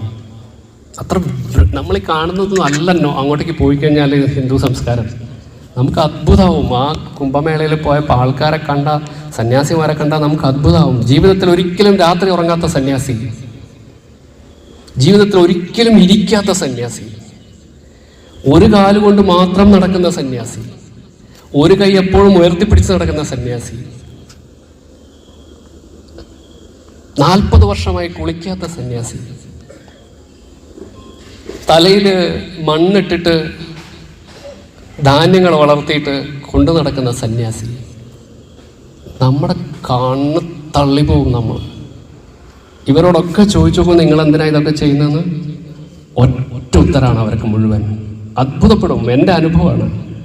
സനാതനധർമ്മത്തിന് വേണ്ടി, ഈ ഭാരതത്തിന് വേണ്ടി ഞാൻ സാക്രിഫൈസ് ചെയ്യുന്ന, ഞാനൊരു ത്യാഗം, ഒരു തപസ് ചെയ്യുകയാണ്. അതിൻ്റെ ഭാഗമാണിതൊക്കെ. ഈ ധർമ്മത്തിന് വേണ്ടി. അവർക്ക് കുടുംബമില്ല. അവരെവിടുന്നോ കുംഭമേള വന്നു കഴിഞ്ഞാൽ അവരെവിടുന്നോ വന്ന് പ്രത്യക്ഷപ്പെടുന്നു. അവിടെ വന്ന് ഭയങ്കര ആഘോഷം. അവർക്ക് ഭയങ്കര തമാശ, ജോളി അടിച്ച് കഞ്ചാവ് പോലെയുള്ള കാര്യങ്ങളൊക്കെ വലിക്കും. അതൊക്കെ വേറെ തലാണ് കേട്ടോ. നമ്മളെ ഒന്നും അറിഞ്ഞൂടാത്ത നമ്മൾ ഇതൊക്കെ ചിന്തിക്കുമ്പോൾ വിചാരിക്കും വലിയ തെറ്റാണ്. നമ്മളൊന്നുമല്ല. നമുക്ക് ഭഗവാനെ മനസ്സിലാക്കാനുള്ള കഴിവ് നമുക്ക് പറയുകയാണെങ്കിൽ 100 അംശം പോലും നമുക്കില്ല. അങ്ങനെയുള്ള നിലവാരത്തിൽ നിന്നിട്ടാണ് നമ്മൾ 1000 മടങ്ങ് ഉയരത്തിലുള്ള ആൾക്കാരെ നമ്മൾ മാർക്കിടുന്നത്. അത് മനസ്സിലായിക്കോളും. അത്രയും വ്യത്യാസമാണ് അവരുടെ തലം. അങ്ങനെയുള്ള മഹാത്മാക്കൾ എല്ലാം ഭാരതത്തിന് വേണ്ടി, രാഷ്ട്രത്തിന് വേണ്ടി, ധർമ്മത്തിന് വേണ്ടി എവിടെന്നോ വരുന്നു, വന്ന് ഒരുമിച്ച് ഇങ്ങനെ കളിച്ച് രസിച്ചു പോന്നു. ടക്ക് വാനിഷ്ഡ്. പിന്നെ അവരെ കാണില്ല. പിന്നെ അവരെ കാണാൻ അടുത്ത കുംഭമേള പോലെയുള്ള എന്തെങ്കിലും വിശേഷ ദിവസങ്ങൾ വരുമ്പോൾ. അപ്പോൾ കുംഭമേളയിൽ ഏറ്റവും പ്രധാനം ഞാൻ പറഞ്ഞു സ്നാനത്തിന് പോകുന്നതിൻ്റെ തലേ ദിവസം, മകരസംക്രാന്തിയുടെ തലേന്ന് ഉച്ചയ്ക്ക് മുതലേ വലിയ വലിയ കർമ്മങ്ങളാണ്. അപ്പോൾ കുറേ നേരം നമുക്ക് പ്രവേശനമില്ല. അതവരെ നിഗൂഢമായ ഗുപ്തമായിട്ടുള്ള ചടങ്ങുകളാണ്. അപ്പോൾ അതിലേക്ക് നമുക്ക് പ്രവേശനമില്ല. എല്ലാവരും നഗ്നന്മാർ. പലതരത്തിലുള്ള സന്യാസിമാരുണ്ട്. പൂർണ്ണ നഗ്നരായിട്ടുള്ള സന്യാസിമാരുണ്ട്, ലങ്കോട്ടി സന്യാസിമാർ, ലങ്കോട്ടി ധരിക്കുന്ന സന്യാസിമാരുണ്ട്, വസ്ത്രം ധരിക്കുന്ന ഒരുപാട് തലങ്ങളുണ്ട് നാഗസന്യാസിമാരുടെ ഇടയിൽ തന്നെ. അതവർ ഓരോ തലം കഴിയുമ്പോഴത്തേക്ക് അടുത്ത തലത്തിൽ മാറുമ്പോൾ അത് മാറും. ലങ്കോട്ടി സന്യാസി ക്രമേണ പൂർണ്ണ നഗ്നനായിട്ടുള്ള സന്യാസിയായിട്ട് മാറും. അങ്ങനെ അവരുടെ ഒരു സമ്പ്രദായങ്ങളാണ്. തലേന്ന് രാത്രിയൊക്കെയുള്ള അവരുടെ അലർച്ചയും ബഹളവും, അവർ ശരിക്കും ഗൃഹസ്ഥാശ്രമികൾ ആരെയും ആ ഭാഗത്ത് അടുപ്പിക്കില്ല. അപ്പോൾ അതിനോട് നാഗസന്യാസിമാരാണ് ഞങ്ങൾക്ക് കുറച്ച് വർഷങ്ങളായിട്ട് അറിയുന്ന സന്യാസിമാരുണ്ട്. അവർ നഗരത്തിൽ താമസിക്കുന്ന സന്യാസിമാർ, ഞാൻ പറഞ്ഞില്ല, വസ്ത്രങ്ങൾ ധരിക്കുന്നു. അപ്പോൾ അവരാദ്യം പറഞ്ഞു തന്നു, നിങ്ങളിങ്ങനെയൊക്കെ ചെയ്താൽ അവർ ചിലപ്പോൾ നിങ്ങളെ തല്ലും, ചിലപ്പോൾ എന്തെങ്കിലും എടുത്ത് കത്തിയൊക്കെ എടുത്ത് കുത്തിന്നൊക്കെ വരും. അവർക്ക് മാനുഷികമായിട്ടൊന്നും അവർക്ക്, കാരണം അവരുടെ ചടങ്ങ് അത്രയും പ്രാധാന്യമുള്ള ചടങ്ങുകളാണ്. അതിൻ്റെ ഇടയിൽ മറ്റാൾക്കാരെ കണ്ടാൽ അവരപ്പം പിടിച്ച് വലിച്ച് മാറ്റി എടുത്ത് എറിഞ്ഞാളി. അസാമാന്യമായ ശക്തിയുള്ള ആൾക്കാരാണ് അവരുടെ ആയോധനവും ഇതുകളും കായിക അഭ്യാസങ്ങളൊക്കെ ഉണ്ടാകും നമുക്ക് കണ്ടു നൽകും. അപ്പം അങ്ങനെ അന്ന് തലേന്ന് രാത്രി ഒരുപാട് നേരം, തലേന്ന് ഉച്ചയ്ക്ക് തുടങ്ങി ഉള്ള കർമ്മങ്ങളാണ്, വലിയ വലിയ കർമ്മങ്ങൾ, വലിയ ബഹളങ്ങൾ, വലിയ യാത്രകൾ വരുന്നു, അമ്മമാരുടെ വരുന്നു, കുട്ടികളുടെ വരുന്നു. അങ്ങനെ പല പ്രായത്തിലുള്ള സന്യാസിമാരുണ്ട്, കുട്ടികൾ വരെയുള്ള സന്യാസിമാരുണ്ട്. അപ്പം അന്ന് രാത്രി ഉറക്കില്ല. പിറ്റേന്ന് സ്നാനം ചെയ്യുന്ന ദിവസം തലേന്ന് രാത്രി ഉറക്കില്ല. അപ്പം പിറ്റേന്ന് പുലർച്ചെ രാവിലെ ജൂന അഖാഡയ്ക്ക് രാവിലെ 7 മണിയായിരുന്നു സമയം. 7 മണി വരെ നമ്മൾ വെയിറ്റ് ചെയ്യണം. 7 മണിയായി കഴിഞ്ഞാൽ വലിയൊരു പ്രൊസഷനായിട്ട്, ഒരു ജാഥയായിട്ടൊരു ഘോഷയാത്രയായിട്ടാണ് ഇപ്പോൾ. അതിൽ മഹാമണ്ഡലേശ്വരന്മാരുടെ രഥത്തിലിരിക്കും. അങ്ങനെ വലിയൊരു യാത്രയാണ്, ഒരുപാട് നീണ്ട യാത്ര. അപ്പോൾ യാത്രയിൽ ഇങ്ങനെ പോയി ഭയങ്കര തിരക്കെന്ന് പറഞ്ഞാൽ സാധാരണഗതിയിലുള്ളൊരു നമ്മുടെ ഉള്ള ഒരു സദാചാര രീതിയല്ല അവർക്ക്. അതുകൊണ്ട് നമ്മളതൊന്നും പ്രതീക്ഷിക്കരുത്. അപ്പം അങ്ങനെയൊക്കെ പോയി അവർ അതൊക്കെ ഒരുപാട് അനുഭവങ്ങളുണ്ട് പോകുന്നതിൻ്റെ ഇടയിലൊക്കെ. പോയി തിരിച്ചു വരുമ്പോൾ 2 സൈഡിലും, അപ്പോൾ അവർക്ക് വേണ്ടി മാത്രമായിട്ട് ഇങ്ങനെ വഴി കെട്ടിയിരിക്കുക. ഞങ്ങളും അതിൻ്റെ സന്യാസിമാരുടെ കൂടെയിലുണ്ട്. ഞാനും 2 സൈഡിലും ബാരിക്കേഡ് കെട്ടി പുറത്താണ് ബാക്കി പൊതുജനങ്ങൾ മുഴുവൻ. അപ്പം എൻ്റെ മുന്നിലൊരു സന്യാസിയുണ്ട്. അപ്പോൾ അവർ ഇങ്ങനെ മുന്നോട്ട് ഇങ്ങനെ പോയിക്കൊണ്ടേയിരിക്കുന്നു. പെട്ടെന്ന് പൊതുജനങ്ങളുടെ ഇടയിൽ ഒരു അമ്മുമ്മ ഒരു കുട്ടിയെ എടുത്ത് ഇങ്ങനെ നിൽക്കുകയാണ്. ആൾക്കാരൊക്കെ ഉണ്ടല്ലോ നിലത്ത് തൊട്ട്, സന്യാസിമാർ ചവിട്ടിയ സ്ഥലത്ത് തൊട്ട് നമസ്കരിക്കുന്നു, അവർ ചവിട്ടിയ മണ്ണ് വാരിയെടുക്കുന്നു, അത് വീട്ടിൽ കൊണ്ടുവന്നു. നമുക്ക് ചിന്തിക്കാൻ പറ്റാത്ത ഭക്തിയാണ് മറ്റൊരു തലത്തിൽ നോർത്തിലൊക്കെ ഉള്ളത്. നമുക്കിതൊക്കെ നമ്മളെ ഇടയിൽ എന്തോ കമ്മ്യൂണിസ്റ്റ് ആണോ എന്തോ എന്നറിയാം. നമ്മളിതിനൊക്കെ ഭയങ്കര റിജിഡായി മാറിക്കഴിഞ്ഞു. അപ്പം ഇങ്ങനെ പോയിക്കൊണ്ടിരിക്കുമ്പോൾ പെട്ടെന്ന് ഈ അമ്മയും കുട്ടിയെയും കണ്ടപ്പോൾ ഒരു സന്യാസി, പ്രായമായ ഒരു നാഗസന്യാസി അവിടെ നിന്നു. എന്നിട്ട് അദ്ദേഹത്തിന് വലിയ ജടയാണ് തലയിൽ കെട്ടി. കുളിച്ചു കഴിഞ്ഞാൽ തോർത്തൊന്നുമില്ല. എല്ലാവരും ഗംഗാനദിയിൽ മുങ്ങി മടങ്ങി വരികയാണ്. ഭയങ്കര കുളിയുടെ എനർജിയിൽ വലിയ വലിയ ആയുധങ്ങളൊക്കെ ഉണ്ട്. പലരെയിലും പല ആയുധങ്ങളൊക്കെ ആയിട്ട് അവരിങ്ങനെ വരുമ്പോൾ ആ അമ്മയുടെ മുന്നിലൊരു പ്രായമായ സന്യാസി നിന്നിട്ട് ജടയിലിങ്ങനെ തൊട്ടിട്ട് കുട്ടിയുടെ മേലെ വെള്ളം കുടഞ്ഞു. എന്നിട്ട് അദ്ദേഹം പറയുകയാണ്, मैं ये सब कर रहे सिर्फ आपके लिए. ഞങ്ങളിതൊക്കെ ചെയ്യുന്നത് മോളെ നിനക്ക് വേണ്ടിയാണ്. ആ ചെറിയ മോളോട് സ്വാമിജി പറയാണ്, ഞാനിതൊക്കെ ചെയ്യുന്നത് മോളെ നിനക്ക് വേണ്ടിയാണെന്ന് പറഞ്ഞിട്ട് ആ മോളുടെ കാല് തൊട്ട് നമസ്കരിച്ചിട്ട് സ്വാമിജി വീണ്ടും മുന്നോട്ട് പോയി. അത് എന്നെ സംബന്ധിച്ചൊരു വല്ലാത്തൊരു അനുഭവമായിരുന്നു എനിക്കത്. എൻ്റെ ശരിക്കും എനിക്ക് കണ്ണ് നിറഞ്ഞു പോയി. എന്തിനാണ് ഈ സന്യാസിമാരൊക്കെ എല്ലാം ഉപേക്ഷിച്ച് ഒരു ധർമ്മത്തിന് വേണ്ടി തപസ് ചെയ്ത് ജീവിക്കുന്നതെന്ന് നമ്മളെപ്പോഴെങ്കിലും ആലോചിച്ചിട്ടുണ്ടോ? അത്ര മഹത്തരമായിട്ടുള്ളൊരു വലിയ ജനത ഈ രാഷ്ട്രത്തിന് വേണ്ടി ജീവിച്ചുകൊണ്ടേയിരിക്കുന്നു എവിടെയോ. അവർക്ക് ഈ ലോകത്ത് വരാനോ നമ്മുടെ മുഖം കാണിച്ചിട്ട് ഞാനാണ് കേട്ടോ അതൊക്കെ ചെയ്യുന്നതെന്ന് പറയാനോ താല്പര്യമില്ല. സർവം ത്യജിച്ചവരാണ്. അവരുടെ സങ്കല്പത്തിൽ അവർ ശിവനാണ്. ത്യാഗരാജൻ എന്ന് കേട്ടിട്ടില്ലേ പേര്? ത്യാഗരാജനാണ് പരമേശ്വരൻ, ത്യാഗരാജൻ. അവരൊക്കെ ത്യാഗരാജന്മാരാണ്. എല്ലാം ഉപേക്ഷിച്ചവരാണ് അവർ. ഭക്ഷണം കിട്ടിയാൽ കഴിക്കും, ഇല്ലെങ്കിൽ ടീക്കേ, കുഴപ്പമില്ല. ഇന്നെല്ലാത്തിനും വ്യവസ്ഥയുണ്ട്. നമ്മുടെ ഹിന്ദു സമൂഹം വളർന്നതുകൂടി സന്യാസിമാർക്ക് കഴിയുന്നത്ര ഭക്ഷണം കൊടുക്കാനുള്ള വ്യവസ്ഥകൾ നമ്മുടെ സമ്പ്രദായങ്ങൾ ഉണ്ടായി കഴിഞ്ഞിട്ടുണ്ട്. എന്നാലും ചിലപ്പോൾ അവരൊന്നും എത്തിപ്പെടാൻ ശ്രമിക്കില്ല. അവരേതെങ്കിലും ഭാഗത്ത് എന്തെങ്കിലുമൊക്കെ ആയിട്ട് ജീവിക്കുന്നുണ്ടാവാം. അവരുടെ മനസ്സിൽ മുഴുവൻ തപസ്സാണ്. ശിവൻ മാത്രമേ ഉള്ളൂ അവർക്ക്. നമ്മൾ ചില ക്ഷേത്രങ്ങളിലൊക്കെ പോയാൽ കാണില്ലേ ഈ പില്ലർ സംഭാവന, ടി പി ബാലഗോപാലൻ അമ്മ അല്ലെങ്കിൽ അരവിന്ദാക്ഷക്കുറുപ്പ് വക എന്നൊക്കെ പറഞ്ഞിട്ട് എല്ലാ ക്ഷേത്രങ്ങളിലും പോയാൽ നമ്മൾ കാണാം ഈ പന്തൽ സമർപ്പണം ഇന്നയാൾ എന്നൊക്കെ പറഞ്ഞിട്ട്. ആ ചെറിയ കാര്യത്തിന് പോലും ക്രെഡിറ്റ് എഴുതി വെക്കുന്നു നമ്മൾ. അദ്ദേഹത്തിന് ഭഗവാൻ കൊടുത്തത് ചിലപ്പോൾ ലക്ഷക്കണക്കിന് രൂപയിൽ നിന്ന് അയാൾ ഒരു ചെറിയ പൈസ എടുത്തിട്ട് അത് സമർപ്പിച്ചിട്ട് അയാൾ പറയും ഞാനാണ് ഇതൊക്കെ ചെയ്തത്. ഭഗവാൻ കൊടുത്തത് ലക്ഷക്കണക്കിന് രൂപയുടെ സ്വത്താണ്, അദ്ദേഹത്തിന് സമ്പാദ്യമാണ്. അതിലൊരു ചെറിയ പൈസ എടുത്തിട്ട് അദ്ദേഹം ഇവിടെ ഭഗവാനെ തിരിച്ചു കൊടുത്തിട്ട് പറയും നോക്കൂ ഞാനാണ് ചെയ്തത്, ബോർഡും വയ്ക്കും. അങ്ങനെയുള്ള ഈ കാലത്താണ് നാഗസന്യാസിമാർ ജീവിക്കുന്നത്, മഹാസന്യാസിമാർ ജീവിക്കുന്നത്. ലക്ഷക്കണക്കിന് പേര് അങ്ങനെ ഉണ്ട് എന്ന് നമ്മൾ മനസ്സിലാക്കുക. ഞാൻ പറഞ്ഞു വരുന്നത്, നമ്മളും എന്തെങ്കിലുമൊക്കെ ചെയ്യുക. എല്ലാം ഉപേക്ഷിച്ചിട്ടാണ് സന്യാസിമാർ ശിവനാവുന്നതെങ്കിൽ എല്ലാം നേടിയിട്ടാണ് ഗൃഹസ്ഥാശ്രമി ശിവനാകേണ്ടത്. എല്ലാം നേടിയിട്ട് നല്ല കുടുംബം ഉണ്ടാവണം, സൽസന്താനങ്ങൾ ഉണ്ടാവണം. സൽസന്താനങ്ങൾ, വെറുതെ കുട്ടികളുണ്ടായ പോരാ, സൽസന്താനങ്ങൾ ഉണ്ടാവണം. മനുസ്മൃതിയിൽ പ്രത്യേകം പറയുന്നു പ്രജാതന്തും മേ വിവിക്ഷേസി. മക്കൾ വേണ്ടാന്നൊരിക്കലും ചിന്തിക്കരുതേ, കല്യാണം കഴിക്കാതിരിക്കരുതേ. മക്കൾ വേണ്ട എനിക്ക് എന്നതാണ് വെച്ചാൽ സന്തതി പരമ്പര വേണ്ട എന്ന് വയ്ക്കുന്നതാണ് ഭാരത സംസ്കാരത്തിലെ ഏറ്റവും വലിയ പാപം. പ്രായശ്ചിത്തമില്ലാത്ത പാപം. ബാക്കി എല്ലാ പാപത്തിനും പ്രായശ്ചിത്തമുണ്ട് അത്രേ, ഈ പാപത്തിന് മാത്രം പ്രായശ്ചിത്തമില്ല എന്നാണ് പറയുന്നത്. മനസ്സിലാക്കുക. ഇന്നത്തെ ജനറേഷനിലെ പല കുട്ടികളും നമ്മൾ കേൾക്കാം എനിക്ക് കല്യാണം വേണ്ട. പെൺകുട്ടികളാണ് കൂടുതലും പറയാം എനിക്ക് കല്യാണം വേണ്ട. എന്താ കാര്യം? എനിക്ക് വേണ്ട. എന്താ കാരണം ഒന്നുകൂടെ ചോദിച്ചാൽ നമുക്ക് മനസ്സിലാവും. അവൾ കാണുന്ന അവളുടെ അമ്മ വീട്ടിൽ നിന്ന് കഷ്ടപ്പെടുന്നതാണ്. അമ്മ മാത്രം വീട്ടിൽ നിന്ന് ഇങ്ങനെ കഷ്ടപ്പെടുന്നു. ഒരുപക്ഷെ ജോലിക്ക് പോകുന്ന അമ്മയായിരിക്കും, എന്നാൽ അമ്മ വന്ന് വീട്ടിൽ നിന്ന് ഭക്ഷണം ഉണ്ടാക്കേണ്ടി വരും. അമ്മ മാത്രം എല്ലാം സ്ത്രീ മാത്രം ചെയ്യുകയാണെങ്കിൽ പിന്നെ ഞാനെന്തിന് ഇതിനൊക്കെ ഏറ്റെടുക്കുന്നു? പുതിയ ജനറേഷൻ ആലോചിക്കാൻ തുടങ്ങുന്നു. എനിക്ക് കല്യാണം വേണ്ട എന്നൊരു പെൺകുട്ടി പറയുന്നുണ്ടെങ്കിൽ അതിൻ്റെ കാരണം ആ കുടുംബമാണ്. ഞാൻ പറയും അതിൻ്റെ മെയിൻ കാരണം ഒരു പക്ഷേ അച്ഛനായിരിക്കും കുറ്റം പറയുന്നത്. കാരണം അച്ഛൻ ഒരിക്കലും അമ്മയുടെ കാര്യങ്ങളിൽ ഇടപെടും. വെച്ചാൽ ബന്ധവും സ്നേഹവും എല്ലാം ഉണ്ടാവും, പക്ഷേ അമ്മയായിരിക്കും ശരിക്കും ആ വീട്ടിൽ മുഴുവൻ കഷ്ടപ്പെടുന്നുണ്ടാവുക. അമ്മ വീടിനുള്ളിൽ തന്നെ ഒതുങ്ങിയിരിക്കുന്നത്. എൻ്റെ അമ്മയൊക്കെ അങ്ങനെ ആയിരുന്നു, വീട്ടിനുള്ളിൽ തന്നെയായിരുന്നു. അമ്മയ്ക്കൊക്കെ എന്ത് കഴിവുണ്ടായിരുന്നു എന്ന് എനിക്കറിയില്ല. എൻ്റെ ഇപ്പോൾ ഞങ്ങൾ ഒരുപാട് കാലം ഒരുമിച്ച് അയൽവക്കത്തായിട്ട് താമസിച്ചിരുന്ന ചേച്ചിയുണ്ട് ഇവിടെ മുന്നിലിരിക്കുന്നു. ചേച്ചിക്ക് നന്നായിട്ട് കഥയും കവിതയും എഴുതാനൊക്കെ അറിയുന്നത് ഞാൻ ഇപ്പോഴാണ് അറിയണത്. അന്നത്തെ കാലത്ത് ആ ചേച്ചിയും വീടിനുള്ളിലായിരുന്നു. സാഹചര്യം ഉണ്ടാകുമ്പോഴാണ് ഓരോ കഴിവുകളും നമ്മുടെ അമ്മമാരുടെ കഴിവുകളൊന്നും നമുക്ക് അറിയാൻ പറ്റാണ്ടായിപ്പോയി. ആരാണ് കുറ്റക്കാരൻ? എല്ലാം കണ്ടെത്തി നമ്മൾ വളരുമ്പോഴാണ് ഒരു സമൂഹം ഉണ്ടാവുന്നത്, ഒരു സമ്പൽ സമൃദ്ധമായ ഒരു കുടുംബം ഉണ്ടാവുന്നത്. ആലോചിച്ച് നോക്കും, നമ്മൾ ചെയ്യുന്നതൊക്കെ നല്ല രീതിയിലാണോ? അങ്ങട്ടയിലുള്ളവൻ കാറ് വാങ്ങുമ്പോൾ നിങ്ങൾക്ക് സങ്കടമാവുന്നുണ്ടോ? അങ്ങട്ടയിലുള്ളവൻ നല്ലതെന്തെങ്കിലും ചെയ്യുമ്പോൾ നിങ്ങൾക്ക് സങ്കടമാവുന്നുണ്ടോ? അങ്ങനെയാണെങ്കിൽ നിങ്ങളിൽ അധമ ചിന്തയുണ്ട് എന്നർത്ഥം, രാക്ഷസ ചിന്തയുണ്ട് എന്നർത്ഥം. മനസ്സിലാക്കൂ, അതുണ്ടെന്ന് മനസ്സിലാക്കിയിട്ട് അതില്ലാതാക്കാനുള്ള ശ്രമം നടത്തും.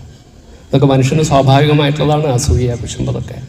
അത് മാറ്റിയെടുക്കാൻ നമ്മുടെ സാധനയിലൂടെ, സമ്പ്രദായത്തിലൂടെ, നിത്യമായ നിരന്തരമായ പ്രയത്നത്തിലൂടെ നമുക്ക് കഴിയണം.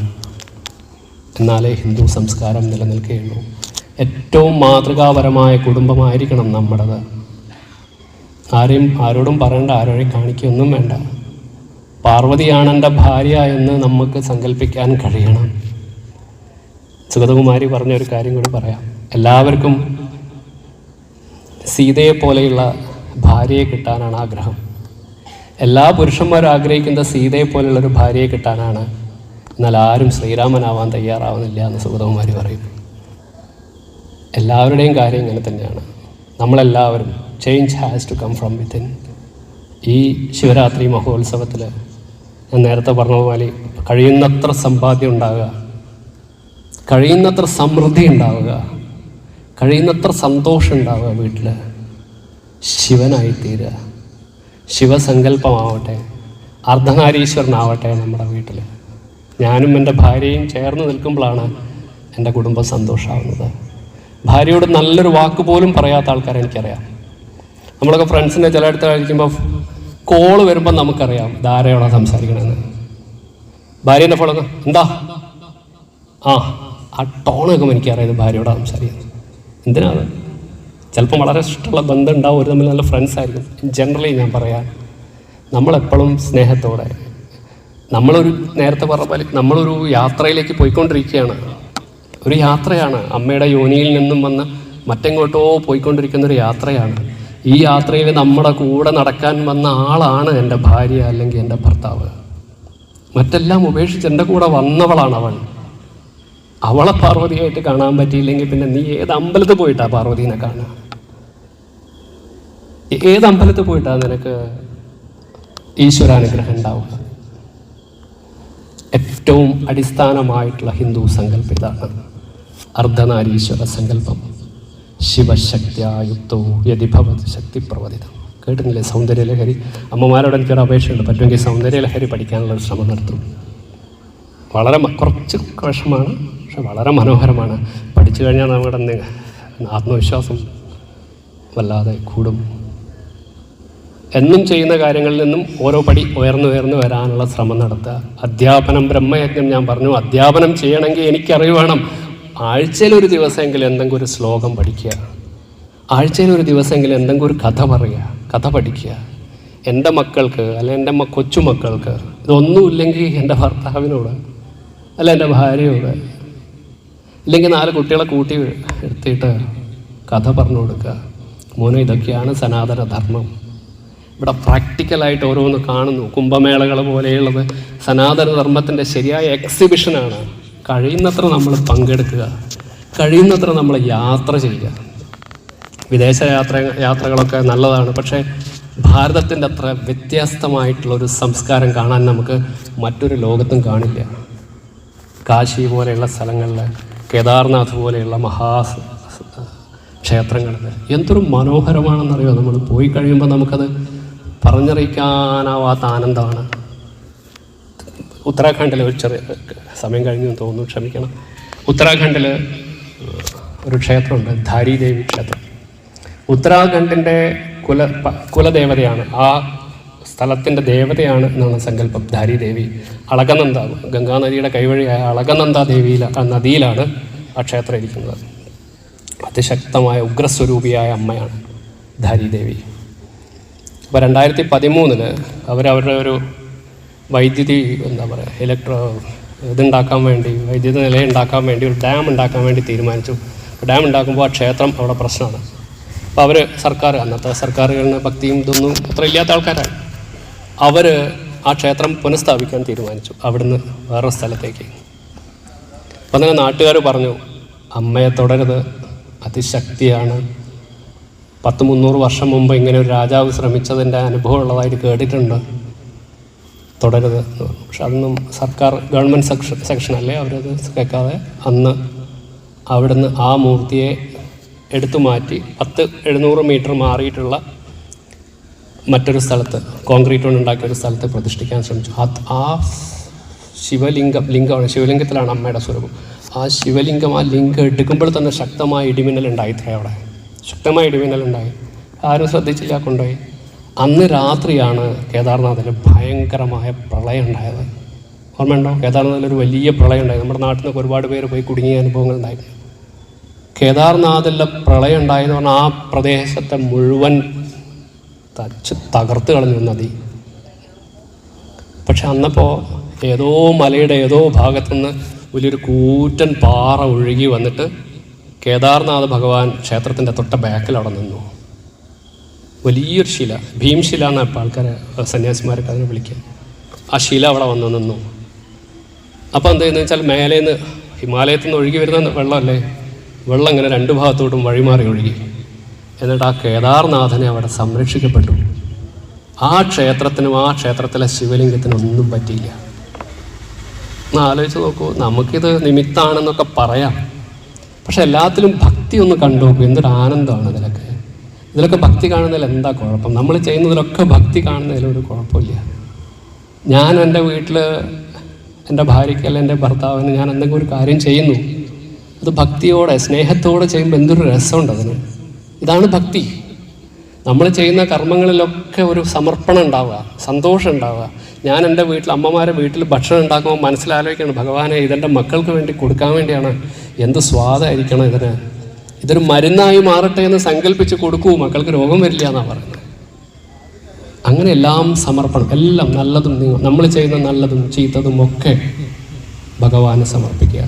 ആ സമർപ്പണത്തിലൂടെ ജീവിക്കാൻ നമ്മൾ പ്രാപ്തരാക്കുക. നമ്മൾ വെറും ഈ പറഞ്ഞതിൻ്റെ അർത്ഥം നമ്മൾ വെറും പാവങ്ങളാവരുതെന്നല്ല, നമ്മൾ ഏറ്റവും ശൂരന്മാരാവണം. ആരെങ്കിലും എന്തെങ്കിലും തെറ്റ് ചെയ്യുന്നത് നമ്മൾ ചെയ്താൽ നമുക്ക് എതിർക്കാനും ആവണം. ഇത് രണ്ടും മനസ്സിലാക്കാനും നമുക്ക് കഴിയണം കേട്ടോ. രണ്ടും മനസ്സിലാക്കാൻ നമുക്ക് കഴിയണം. ആധ്യാത്മികത എന്ന് പറഞ്ഞാൽ ഒരേ സമയം ക്ഷേത്രങ്ങളുമുണ്ട്, ആധ്യാത്മിക തലത്ത് സനാതന ധർമ്മത്തിൻ്റെ മറ്റ് തലങ്ങളുമുണ്ട്. ഇത് രണ്ടും മനസ്സിലാക്കാൻ നമുക്ക് കഴിയണം. ഏറ്റവും നല്ല മക്കളെ ഉണ്ടാക്കാൻ നമുക്ക് കഴിയണം. ഏറ്റവും നല്ല കഴിവുള്ള പൗരന്മാരെ ഉണ്ടാക്കാൻ നമുക്ക് കഴിയണം. അതാണ് സനാതന ധർമ്മത്തിൻ്റെ ഏറ്റവും അടിസ്ഥാനം. ശിവം, ശിവോഹം, ശിവോഹം, ശിവോഹം. ശിവനാവട്ടെ നമ്മുടെ മനസ്സിൽ, ശിവപാർവതി സങ്കല്പമാവട്ടെ നമ്മുടെ വീട്ടിൽ നിറഞ്ഞു നിൽക്കേണ്ടത്, സാംബശിവനാവട്ടെ നമ്മുടെ മൂർത്തി. എന്നും അങ്ങനെ തന്നെ ചിന്തിക്കുക. എത്രയും പോസിറ്റീവായിട്ട്, വല്ല പോസിറ്റീവായി നമ്മുടെ ജീവിതം എന്ത് സന്തോഷമാവുമെന്ന് മാറുക, ഹാപ്പിയായി മാറാൻ തുടങ്ങും. നമ്മൾ എല്ലാത്തിനോടും നമുക്കൊരു വിനയം തോന്നും, സന്തോഷിക്കാൻ തുടങ്ങും. ഞാനും അങ്ങനെയൊന്നും അല്ല, പക്ഷേ പ്രാക്ടീസ് ചെയ്ത് എനിക്ക് ഉണ്ടാക്കിയെടുക്കാൻ കുറേ പറ്റുന്നുണ്ട്. നമ്മുടെ ലൗകിക ജീവിതം ഏറ്റവും കൂടുതൽ ആസ്വദിക്കാൻ തുടങ്ങും. ഞാൻ സംഘടനാ വർക്കിലൊക്കെ ഒരുപാട് കാലം, ഇപ്പോഴുണ്ട്, ചില ഹിന്ദു സംഘടനാ വർക്കിലൊക്കെ ഉള്ള ആളാണ്. കുറച്ച് കാലം മുമ്പ് വരെ എനിക്കെന്താ പറ്റുക, ഞാൻ അതിലങ്ങ് ശ്രദ്ധിച്ചു പോയി. വീട്ടിലെ കാര്യത്തിൽ ശ്രദ്ധിക്കാൻ പറ്റാണ്. ഭാര്യ ഒരു ദിവസം എൻ്റെ മുന്നിൽ വന്ന് പൊട്ടിത്തെറിച്ചപ്പോഴാണ് ഞാൻ തിരിഞ്ഞു നോക്കുന്നത്. അയ്യോ, ശരിയാണല്ലോ, ഞാൻ ചെയ്യേണ്ട കാര്യങ്ങൾ എൻ്റെ കണ്ണ് തുറക്കാൻ ഒരു നിമിത്തമായി, ഒരു കാരണം ഉണ്ടായി അന്ന്. അപ്പം അങ്ങനെ എല്ലാം മറന്നിട്ടല്ല, എല്ലാത്തിനെയും ഉൾക്കൊണ്ടുകൊണ്ട് ഒന്നിനെ മാറ്റിവെച്ച് മറ്റത് ചെയ്യാനല്ല പറ്റേണ്ടത്. എല്ലാം ചേർത്ത് നിർത്തി സന്തോഷത്തോടെ ജീവിക്കാൻ നമുക്കാവണം. ശിവനാവട്ടെ, എല്ലാവരും ശിവപാർവതിയാവട്ടെ, എല്ലാവരും അർദ്ധനാരീശ്വരനാവട്ടെ. സങ്കല്പം അതുമാത്രമാവുക, നല്ല സമൂഹം ഉണ്ടാവുക, നല്ലത് മാത്രം ചെയ്യുക. നമുക്ക് പകർന്നു തന്ന നല്ല കാര്യങ്ങൾ അമ്മ അമ്മിഞ്ഞപ്പാലോടൊപ്പം നമുക്ക് തന്നത് നമ്മുടെ മക്കൾക്കും പറഞ്ഞു കൊടുക്കുക. നമുക്കിവിടെ വേറെ സൺഡേ സ്കൂളോ മദ്രസയോ അങ്ങനത്തെ ഒരു സാധനവും നമുക്കില്ല. നമ്മുടെ സമ്പ്രദായത്തിൽ അതില്ല. നമ്മുടെ സമ്പ്രദായത്തിലെ ഏറ്റവും വലിയ യൂണിവേഴ്സിറ്റി കുടുംബമാണ്. ഈ കുടുംബം എന്ന് തകരുന്നു അന്ന് സനാതനധർമ്മം ഇല്ലാണ്ടാവുന്നു. നമ്മളെ കുടുംബം സന്തോഷത്തോടെ ജീവിക്കാൻ വേണ്ടി ഒരുപാട് ആൾക്കാർ അവിടെ എല്ലാം ത്യജിച്ച് ജീവിക്കുന്നു. അവരോടെങ്കിലും കൃതജ്ഞത പാലിക്കുക. രണ്ട് കാര്യങ്ങളും കൂടെ ചെറിയൊക്കെ പറഞ്ഞിട്ട് പറഞ്ഞു. ഭഗവാൻ ശ്രീരാമചന്ദ്രന് 7 ഗുണങ്ങൾ പറയുന്നുണ്ട് വാൽമീകി രാമായണത്തിൽ. അതിലേറ്റവും നല്ല ഗുണം പറയുന്നത് എന്താണെന്നറിയോ? കൃതജ്ഞാവാൻ എന്നാണ്. കൃതജ്ഞതയുള്ളവനാണ് രാമൻ, ഗ്രാറ്റിറ്റ്യൂഡ് ഉള്ളവനാണ് എന്നർത്ഥം. നമുക്ക് ഈ തന്നതിനൊക്കെ നമുക്ക് ഗ്രാറ്റിറ്റ്യൂഡ് ഉണ്ടാവണം. നമ്മൾ രാവിലെയും രാത്രിയും സന്ധിക്കും വിളക്ക് കത്തിക്കുന്ന എന്തിനാ? രാവിലെയും സന്ധിക്കും നമ്മൾ വിളക്ക് കത്തിക്കുന്ന എന്തിനാ? നമ്മുടെ സങ്കല്പം അഗ്നിഹോത്രം എന്നുള്ള മഹാസങ്കല്പമുണ്ട്. അത് കൂടാതെ കണ്ട് ഉള്ള സങ്കല്പം എന്താണെന്ന് വെച്ചാൽ നമ്മൾ നന്ദി പറയുകയാണ് സൂര്യനോട്. ഭഗവാനെ, നീ വന്നൂല്ലേ രാവിലെ, ഇനി നീ വന്നിട്ടില്ല, ഇവിടുത്തെ അവസ്ഥ എന്താവുമായിരുന്നു? രാവിലത്തെ വിളക്ക് കത്തിക്കണോ? വൈകുന്നേരം തിരിച്ചു പോകും, ഭഗവാനെ സന്തോഷം, നീ ഫുൾ ഡേ ഉണ്ടായിരുന്നല്ലോ, നാളെ ഉണ്ടാവണേ. ഞാൻ സിമ്പിളായിട്ട് തമാശയെ പറയാം കേട്ടോ. ഈ ഗ്രാറ്റിറ്റ്യൂഡ് നമുക്കുണ്ടാവും. രാവിലെ എഴുന്നേൽക്കുമ്പോൾ നമ്മൾ പ്രകൃതിയോട്, നമ്മുടെ അച്ഛനമ്മമാരോട്, നമുക്കെല്ലാം തരുന്ന ഈ ലോകത്തിനോട് നന്ദി പറയാനുള്ള കൃതജ്ഞത. ഭഗവാൻ ശ്രീരാമൻ ഉണ്ടായിരുന്ന ഏറ്റവും നല്ല ഗുണം കൃതജ്ഞാവാൻ. എല്ലാത്തിനോടും ഗ്രാറ്റിറ്റ്യൂഡ് ഉണ്ടാവുക. ഒന്നും നമുക്ക് വെറുതെ കിട്ടുന്നതല്ല, എല്ലാം കർമ്മഫലമാണ്. ഒരു കാരണമില്ലാണ്ട് ഞാനിവിടെ വന്ന് സംസാരിക്കില്ല. എന്തോ ഒരു കർമ്മഫലത്തിൻ്റെ ഭാഗമായിട്ടാണ് ഞാനിപ്പോൾ ഇവിടെ എത്തിയിരിക്കുന്നത്. എന്തോ ഒരു കർമ്മഫലത്തിൻ്റെ ഭാഗമായിട്ടാണ് നിങ്ങൾ എന്നെ കാണുന്നത്. ഇല്ലെങ്കിൽ എന്നെ ഒരിക്കലും നിങ്ങൾ കാണില്ല. ഇങ്ങനെ എല്ലാം ഒരു കാരണം, ഒരു കാര്യവും കാരണം ഇല്ലാണ്ട് ഉണ്ടാവില്ല. അതിനൊരു കാരണമുണ്ട്. എന്തെങ്കിലും ഒന്ന് സംഭവിക്കണേ അതിനൊരു കാരണമുണ്ട്. അത് മനസ്സിലാക്കി ആ ഗ്രാറ്റിറ്റ്യൂഡ് ഉണ്ടാവുക. രണ്ടാമത്തത് വാൽമീകി രാമായണത്തിൽ തന്നെ പറയുന്നു, രാവണൻ സർവകലാ വല്ലഭനാണ്. രാവണനില്ലാത്ത ഗുണങ്ങളില്ല. ശിവതാണ്ഡവ സ്തോത്രം കേട്ടിട്ടില്ലേ? എന്തും മനോഹരമായിട്ട് അത് എഴുതിയ രാവണനാണ്. ശിവൻ്റെ അത്രയും വലിയ ഭക്തനായിരുന്നു.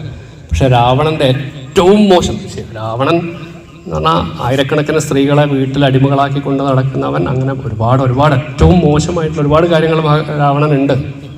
എന്നാൽ രാവണൻ്റെ ഏറ്റവും മോശം ഗുണമായിട്ട് ആദ്യം വാൽമീകി മഹർഷി പറയുന്നത് എന്താണെന്നറിയോ? രാവണൻ ദാനശീലനല്ല എന്നാണ്. രാവണന് ദാനം കൊടുക്കുന്ന സ്വഭാവം ഇല്ല എന്നാണ്. നമ്മളിലുണ്ടാവും രാവണന്മാർ. നമ്മുടെ ഓരോരുത്തരുടെയും ഉള്ളിൽ രാവണനുണ്ട്. ദാനം ചെയ്യുന്ന സ്വഭാവം ഉണ്ടോ നമുക്ക്? അറിഞ്ഞ് ദാനം ചെയ്യാനുള്ള കഴിവ്, മനസ്സ്. ശിവരാത്രിയിൽ ഏറ്റവും പ്രധാനമായിട്ടുള്ള ഒന്നാണ് 5 പേർക്കെങ്കിലും അന്നദാനം ചെയ്യുക എന്നുള്ളത്.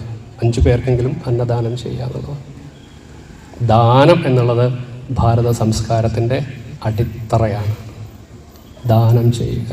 മറ്റു പല സംസ്കാരം നിങ്ങൾ കണ്ടിട്ടില്ല, എന്ത് മനോഹരമായിട്ട് അവരത് ഫോളോ ചെയ്യുന്നത്.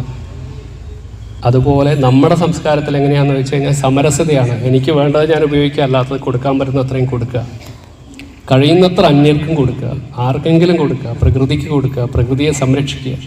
വീട്ടിലൊരു മരമെങ്കിലും നടുക. കാവുകൾ തിരിച്ചു വരട്ടെ നമ്മുടെ വീടുകളിലൊക്കെ. 2-3 മരം തട്ടിട്ട് പറയുക, കുലദേവത എവിടെയാണ്? എൻ്റെ അമ്മ കാവിലെ ഭഗവതി ഇവിടെ ഉണ്ട് പറമ്പിൽ.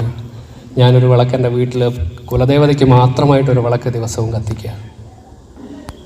ഇങ്ങനെയുള്ള ചെറിയ ചെറിയ കാര്യങ്ങൾ വളരെ സിമ്പിളായിട്ട് ഒരു ബുദ്ധിമുട്ടില്ലാതെ എല്ലാവർക്കും ചെയ്യുന്ന ഇത്തരം കാര്യങ്ങൾ ചെയ്ത് ശീലിക്കാൻ, എല്ലാവരും ചെയ്യുന്നുണ്ടാവാം, ചെയ്ത് ശീലിക്കാൻ നമ്മൾ പ്രയത്നിക്കുക. നമ്മുടെ മക്കളെ ഇത് പഠിപ്പിക്കുക.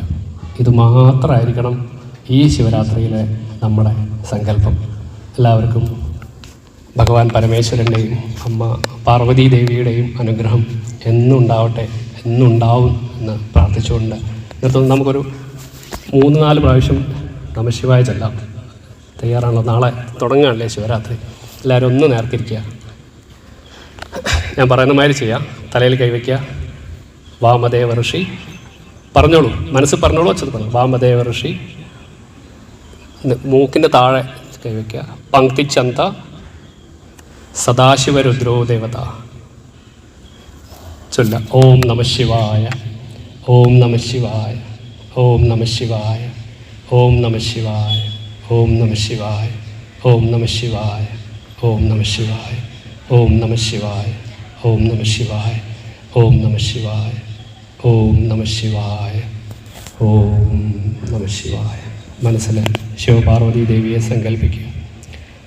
സർവാഭരണ വിഭൂഷിതയായി നിൽക്കുന്ന സുന്ദരിയായിട്ടുള്ള പാർവതി ദേവിയെ മനസ്സിൽ കാണുക. അജാനബാഹുവായിട്ടുള്ള ജടാധാരിയായിട്ടുള്ള പാമ്പിനെ ധരിച്ചിട്ടുള്ള പുലിത്തോലണിഞ്ഞിട്ടുള്ള പരമേശ്വരനെ മനസ്സിൽ കാണുക. എന്നും കൂടെയുണ്ട് എന്ന് പ്രാർത്ഥിക്കുക. പരമേശ്വരൻ്റെ അനുഗ്രഹം കൊണ്ട് നമുക്ക് ഇതുവരെ എല്ലാം കിട്ടി, ഇനി അങ്ങോട്ടും എല്ലാം ഉണ്ടാവണമെന്ന് പ്രാർത്ഥിക്കുക. നാളെ മഹാശിവരാത്രിയാണ്. ആ മഹാശിവരാത്രി ഒരു പുതിയ അനുഭവമായിട്ട്, ഒരു വളരെ സന്തോഷമുള്ള ഒരു ജീവിതം നമുക്ക് മുന്നോട്ടുണ്ട് എന്ന് മനസ്സിലാക്കിയിട്ട് ആ യജ്ഞത്തിലൂടെ നമുക്ക് മുന്നോട്ട് പോകാം. എല്ലാവർക്കും നമസ്കാരം. ഓം നമഃ ശിവായ.